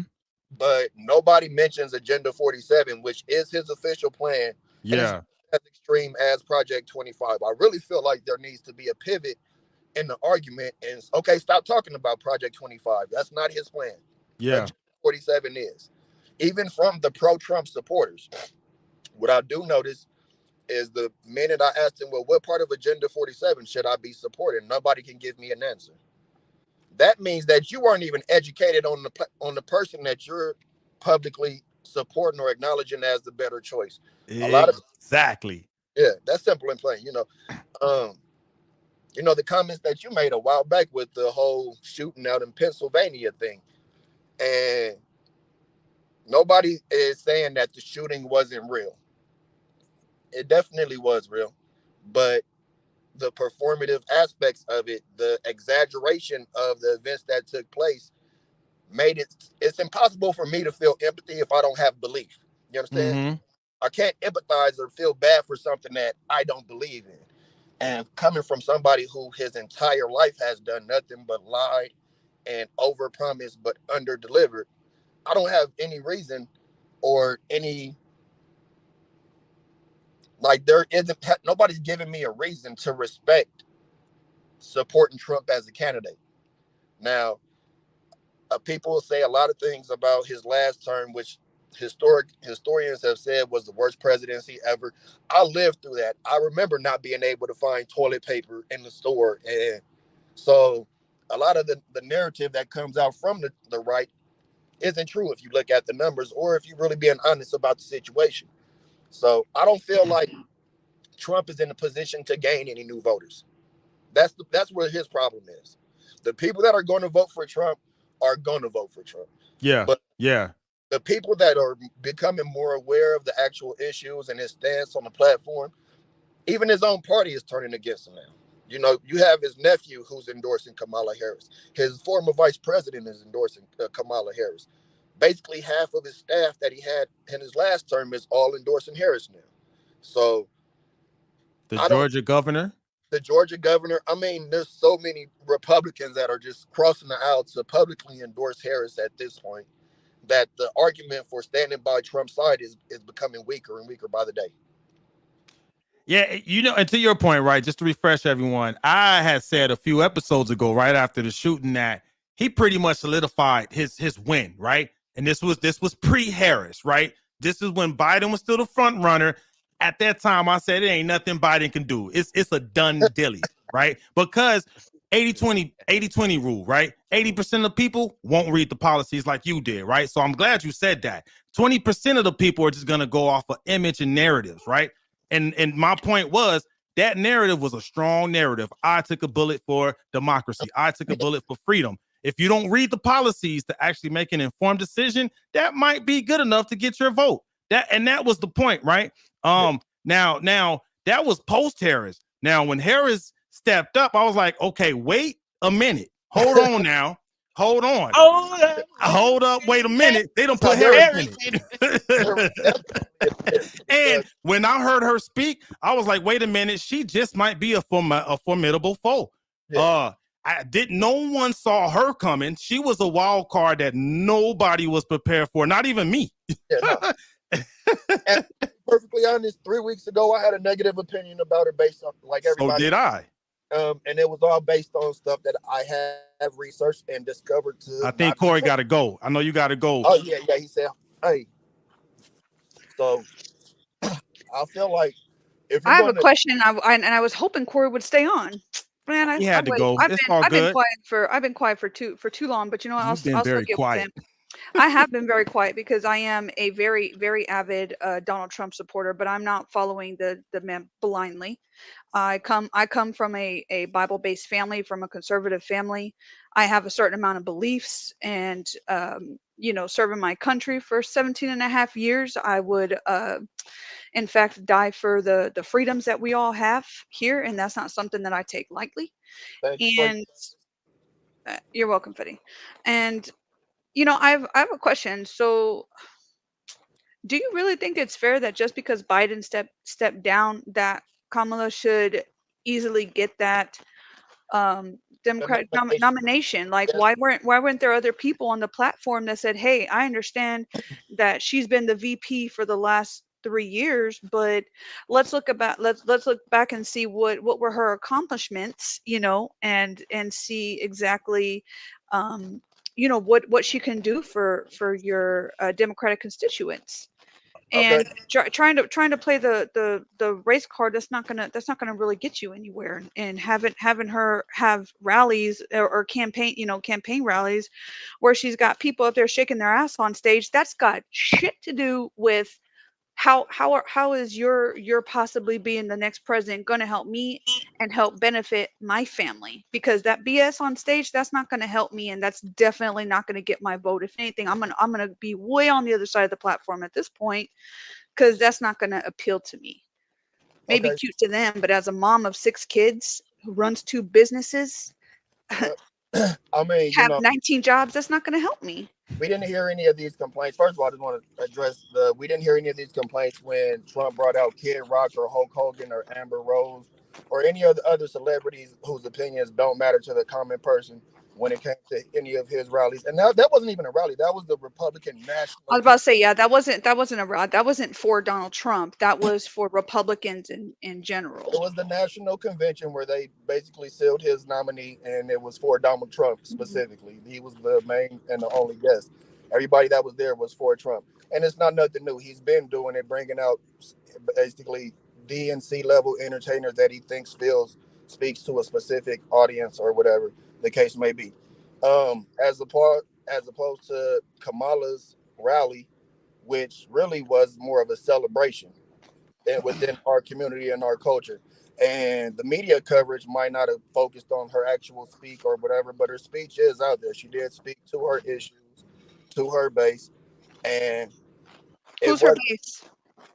Her base is people who don't want a dictator running for office. That's not a good enough answer. Who's her base? Her base is Am I her base? People who believe in that a woman has the right to make decisions based on her own body. We all have the right to make decisions about our own body. That's not enough. Believe in religious freedom. People that believe that in diversity in all levels in government and representation in all levels of government. Her base is what you might call a liberal radical. We normally just call those generally. I didn't call anybody anything, Fetty. Well, the right in particular. So the term liberal or radical basically just applies to generally good people who want people to be able to live the life that they see fit. That don't want to. I want everybody to live their life the way they see fit. I think when your life that you see fit begins to bleed into other areas and you begin to try to force people to accept things that aren't normal, you're not going to get me to accept the fact that someone who has a penis is not going to be called a woman. I'm not going to call you a she. It won't get me to accept that either. Like, that's the lie that needs. Dang, I missed what you said. Fetty, repeat what you said. I missed it. I don't believe that somebody with the penis will ever be a woman either. I don't care how you feel about it. That's like me saying I identify as a white woman. That doesn't change the reality of the situation. Right. Absolutely right. The argument is that every person who's a Democrat or a liberal has this extreme point of view. Like the argument that people are aborting babies 9 months and after birth in California, which is actual statements that I've heard come out of people. That's just absolutely ridiculous. I don't know about California, but New York, absolutely. So absolutely.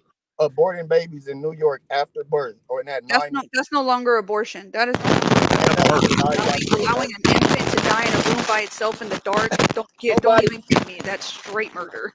Nobody agrees to that. I don't believe that that's policy anywhere, though, even though the right claims that it is. But you can't point to the document or the case or whatever it may be. So making an extreme argument to make it seem like the argument that you're making is happening on a normal basis or that's the everyday reality, it's hard to respect the argument that isn't based in fact. So I will say this.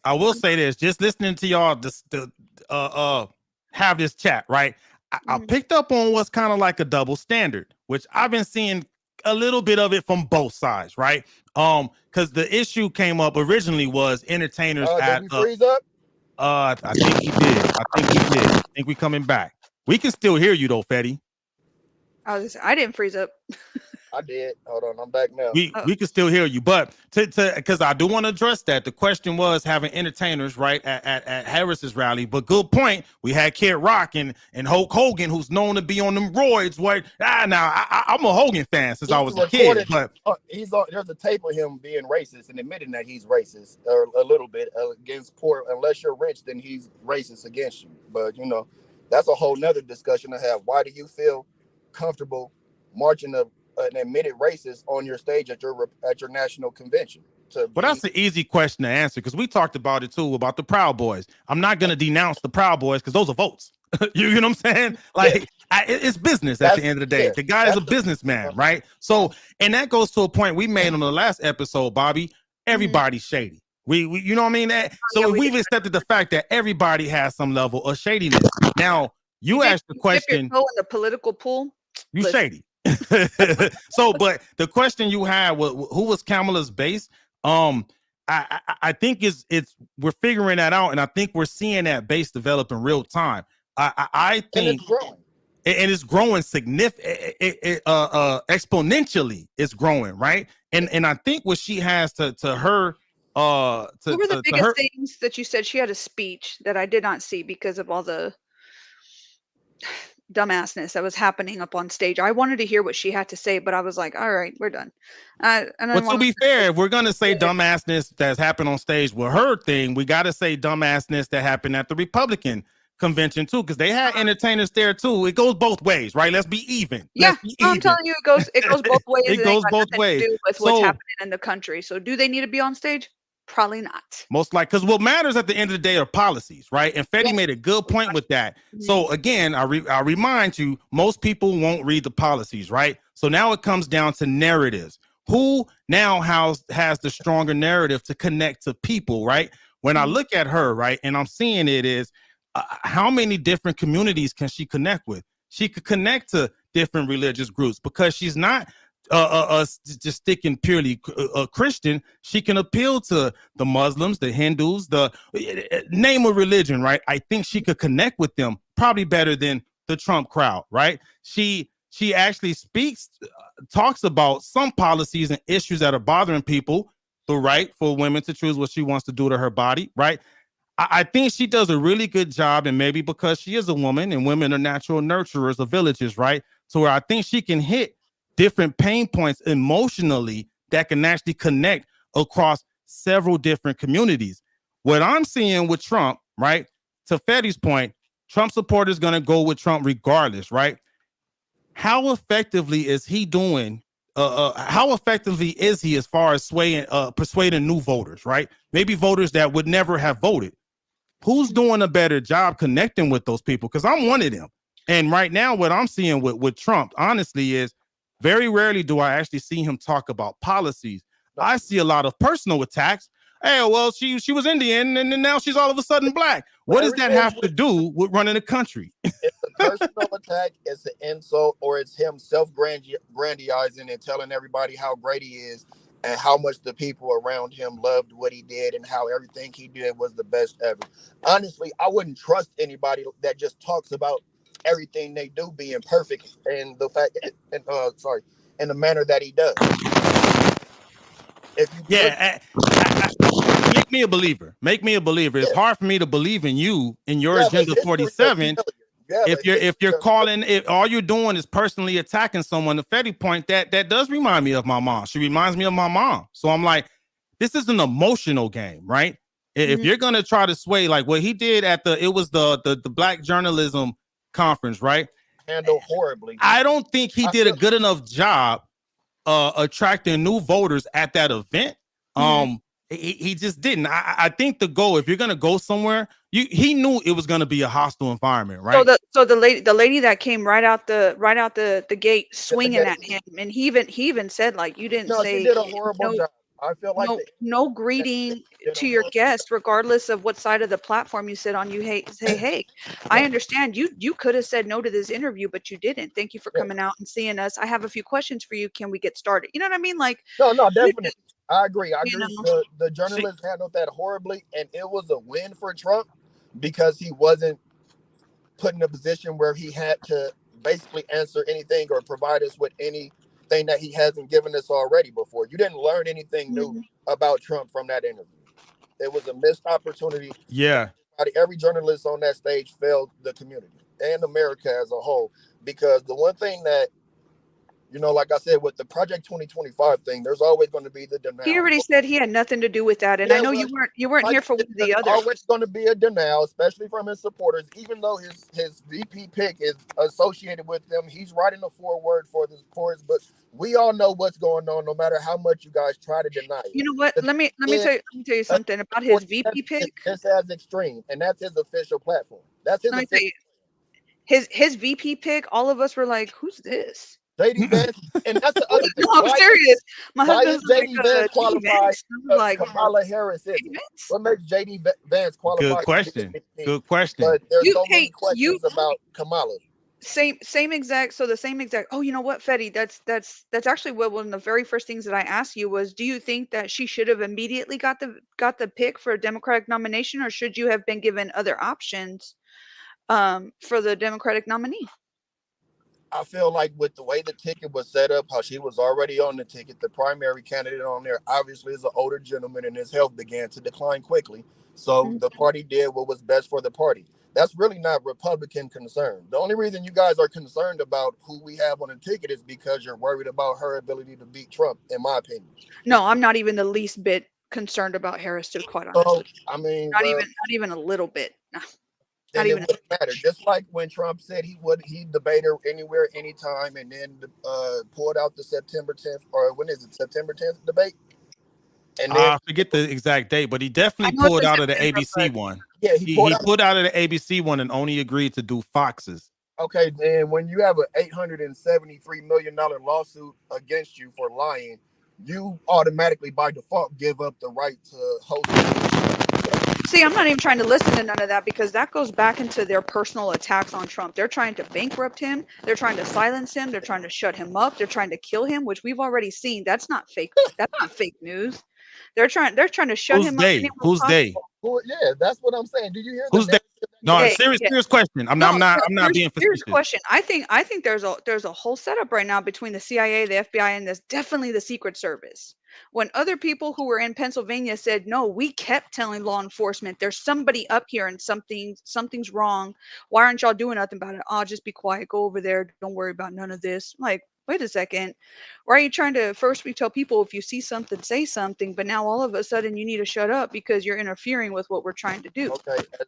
From my perspective, not being a civilian my whole life, never served a day in the military at all.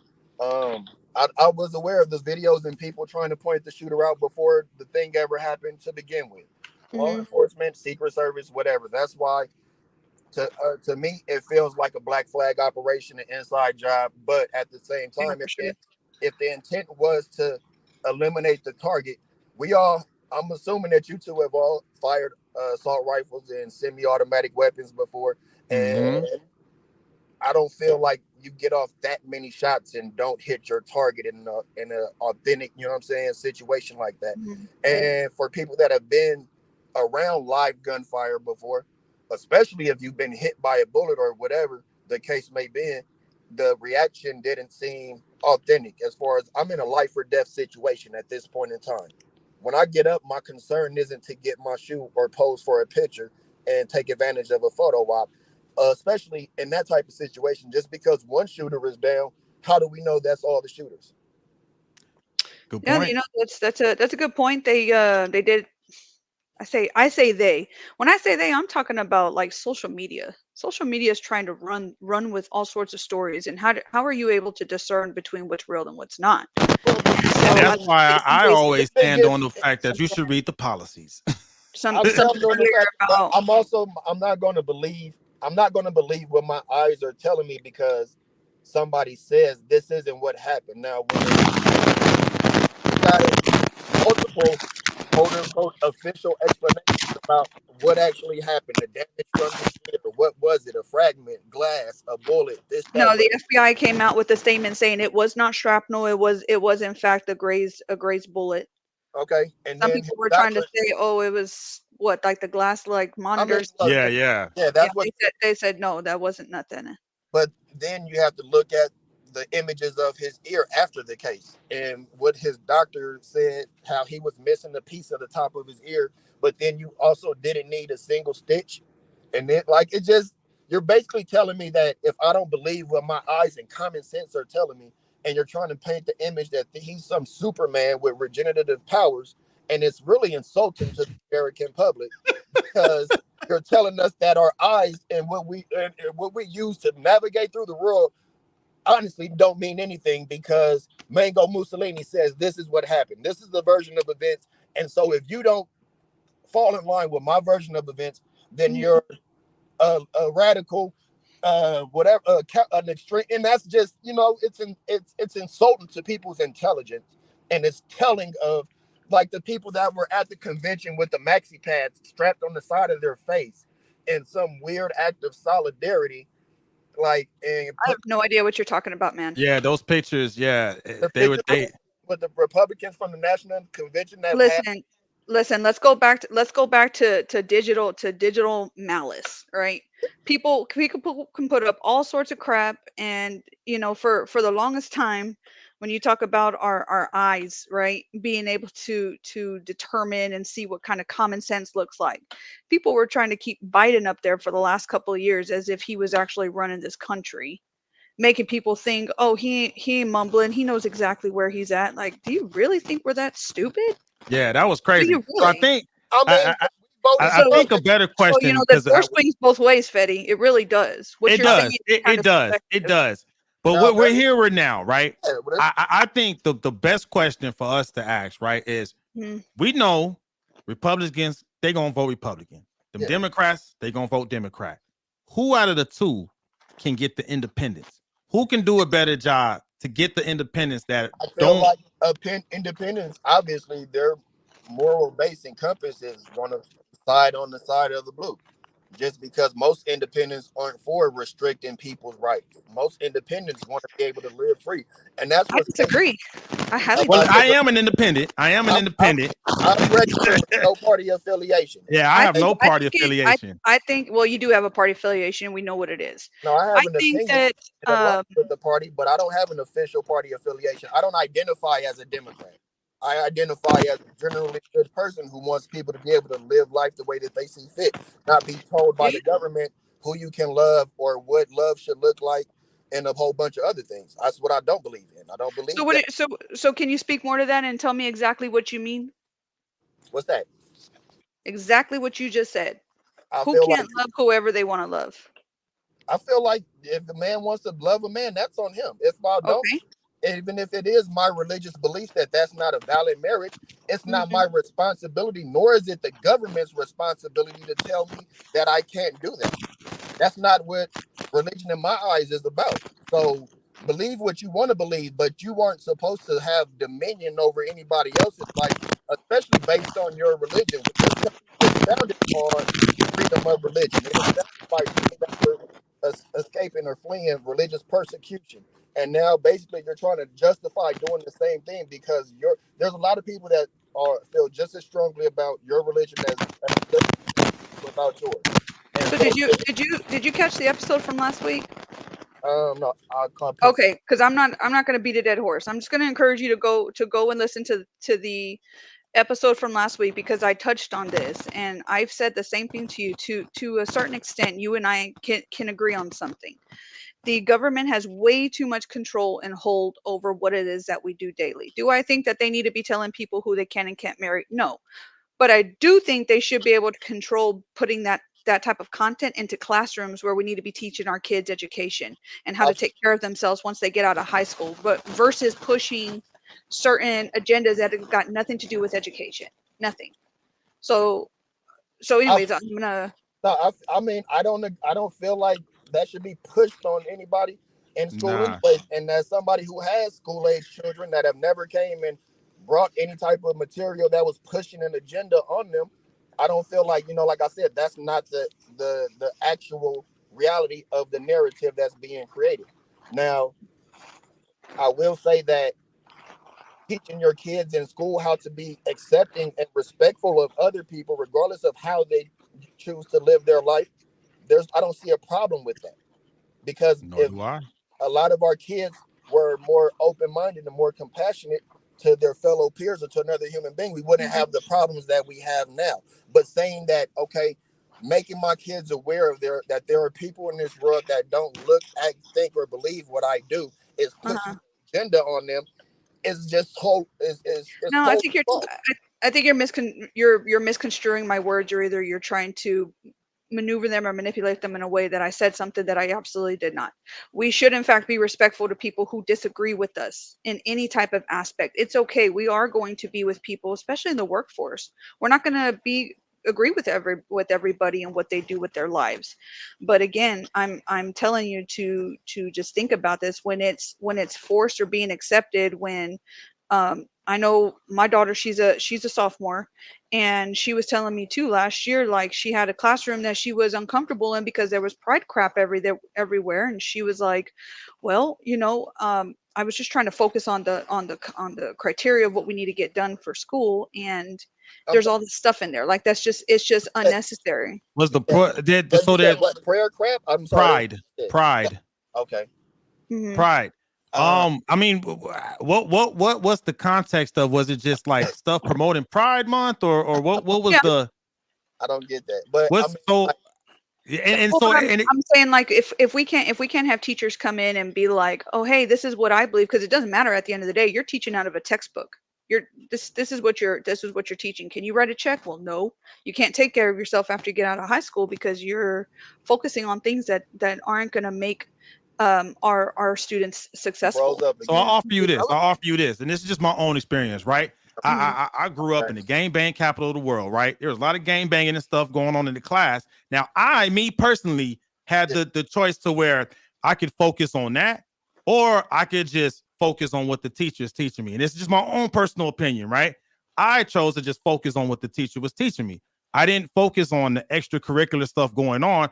I'm asking questions, and I'm like, I'm even if someone's being disruptive, I'm like, hey, yo, can you take that outside? I'm trying to actually listen to the teacher. Now, I don't know if that activity was going on when someone is saying pride all in the face, right? So where I think if that's happening, anyone would have the right to be like, hey, that's cool. Do you? I'm just trying to learn. You know what I'm saying? Yeah. So I don't know if that was going on, but if there's just stuff up above, I mean, you can ignore it, right? And just listen to the teacher like I did. I feel like it's more of a household issue, and if you raise your kid to be bothered by that, then they're going to be bothered by that. But having a pride flag up is no different than having a Black History flag up during February or whatever. And if you're going to have a problem with the pride flag, somebody's going to have a problem with the Black History flag, or the Mexican history flag, or the Asian American history flag. And so it almost sounds like you're attacking me a little bit and making it seem like I'm somehow teaching my daughter to disrespect or be bothered by this, when that's absolutely not the case. That's not the case. It's not even close. We're trying to get the correlation behind how a poster or disrupt the learning environment if you don't have a predisposition to be offended by something. I'm trying to understand why that's such a disruption. That wasn't even an issue in the classroom. Say what now? That when we were going to school, that wasn't an issue in the classroom. We even hardly knew our teachers. I hardly knew their first name. They came in and they taught. The only issues that we had in school were other people being stupid and like talking and acting dumb or trying to start fights and stuff. But that's kind of typical. But anything extra outside of that wasn't something that might need to unplug and maybe replug your headphones. I mean, yeah, well, that's the thing. Just, with society, we evolve.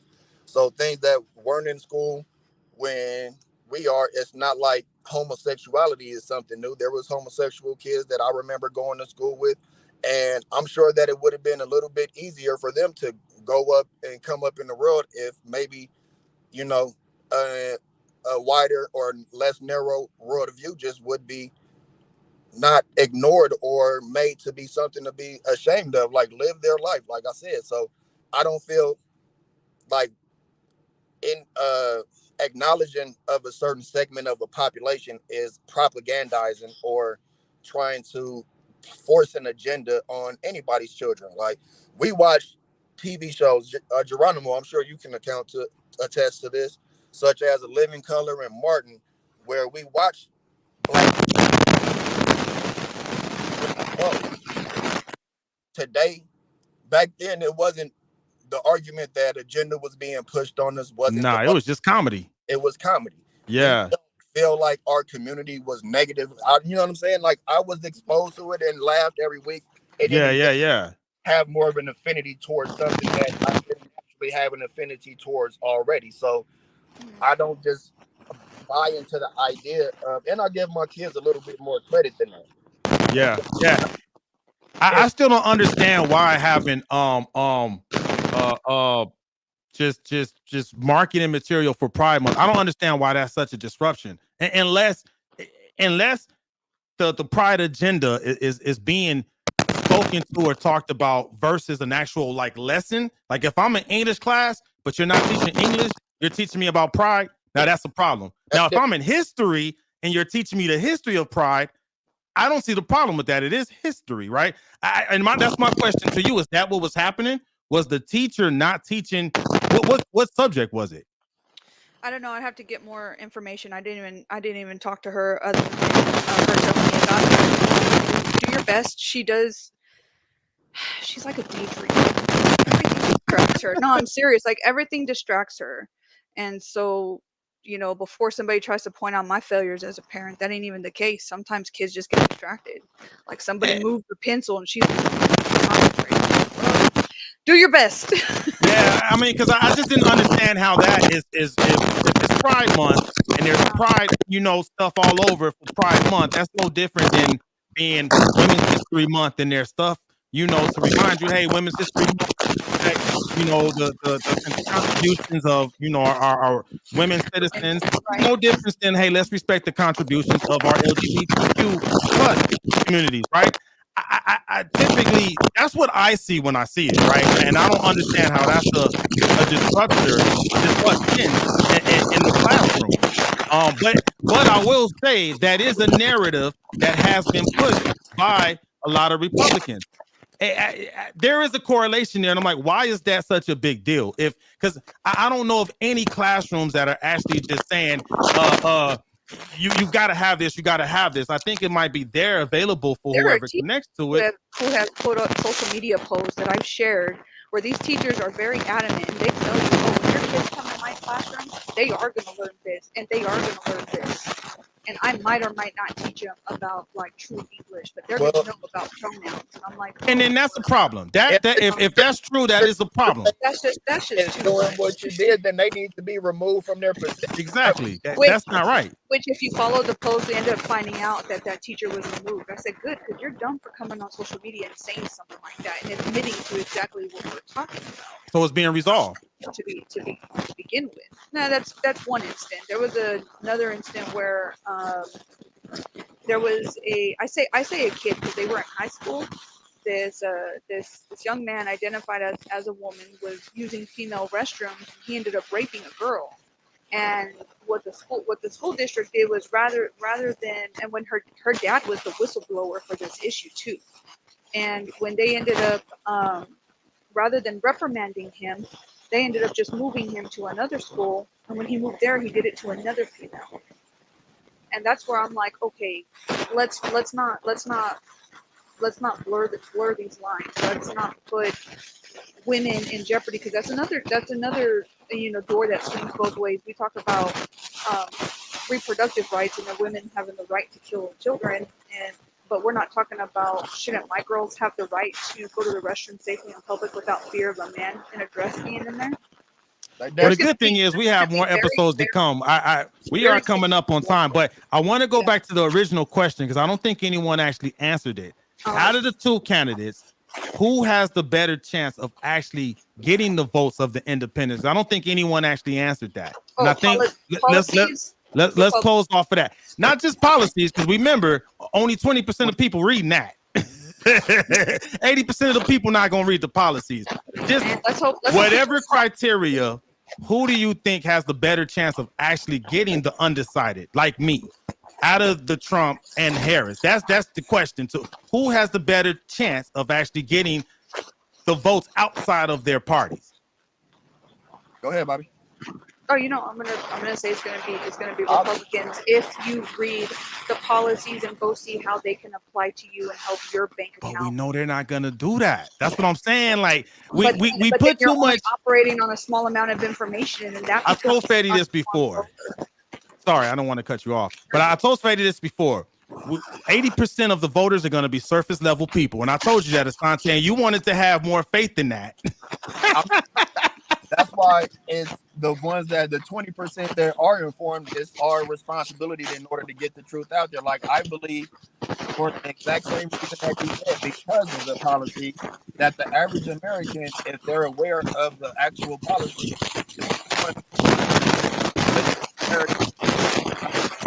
Sorry, I can't hear you. I can't hear. It's all good. I got this static, but try muting real quick, Bobby. See if that gets the static out. So Bobby's vote, I'm just gonna say Trump. Trump has the better chance. That's your that can sway the independent like me. Yeah, and I feel like somebody who has a family, who has a moral compass, that cares about the issues affecting our certain communities, and the way that the ideas that Trump have outlined in Agenda 47 on his platform are very, very, if you know how real life they're going to be applied, they're definitely targeting communities of color. Can you give me one policy specifically for Agenda 47? We're giving police full qualified immunity, making stop and frisk nationwide, making death penalty mandatory for nonviolent drug offenders, removing critical or CRT. Wait a second. Hold on, Betty. I understand your passion. That's fine, man. I am too. But because of all the movement happening, I'm having a hard time hearing you. I heard something about a death penalty. Oh, I can't hear. Death penalty? Mute real quick so he can I can't respond to the question if I can't hear the question. That's the first thing. Like I said, everything that I'm saying is in Agenda 47. If you go read it, he says it. Well, they took the videos down, I believe. There was videos of it saying everything out of his mouth. This isn't from CNN or MSNBC. This is from Donald Trump's mouth.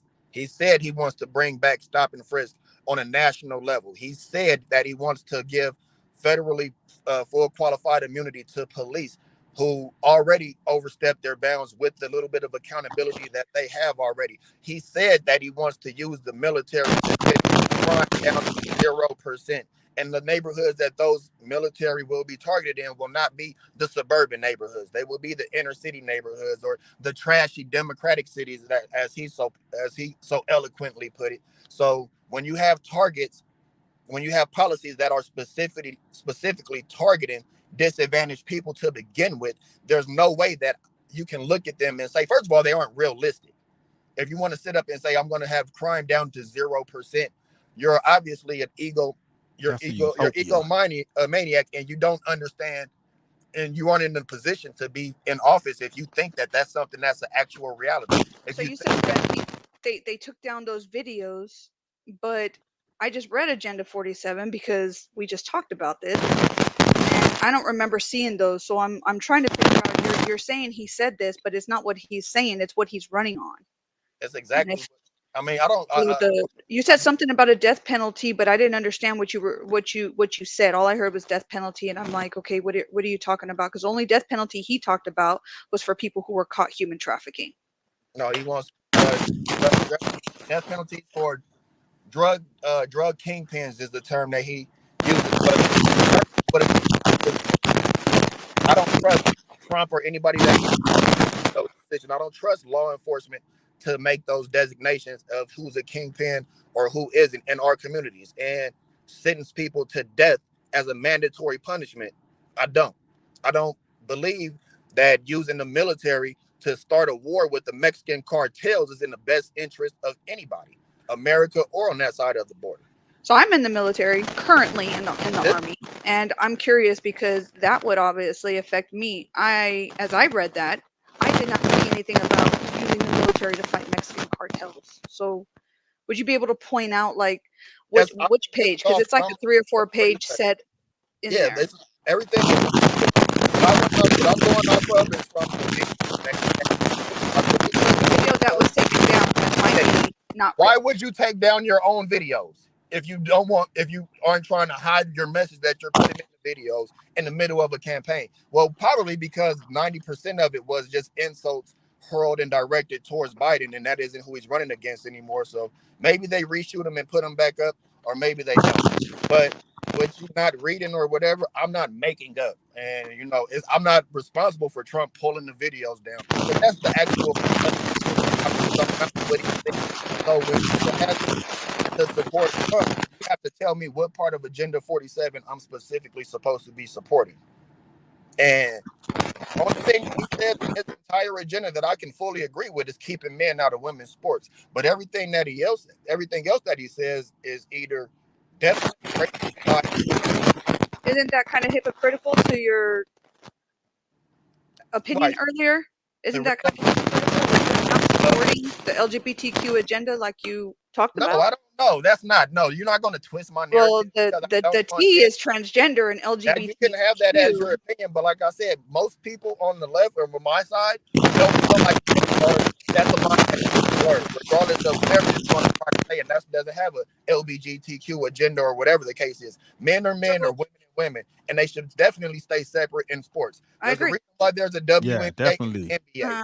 That hasn't been up for question or debate for the majority of society up until recently. Don't include me in that segment. So let's go back to.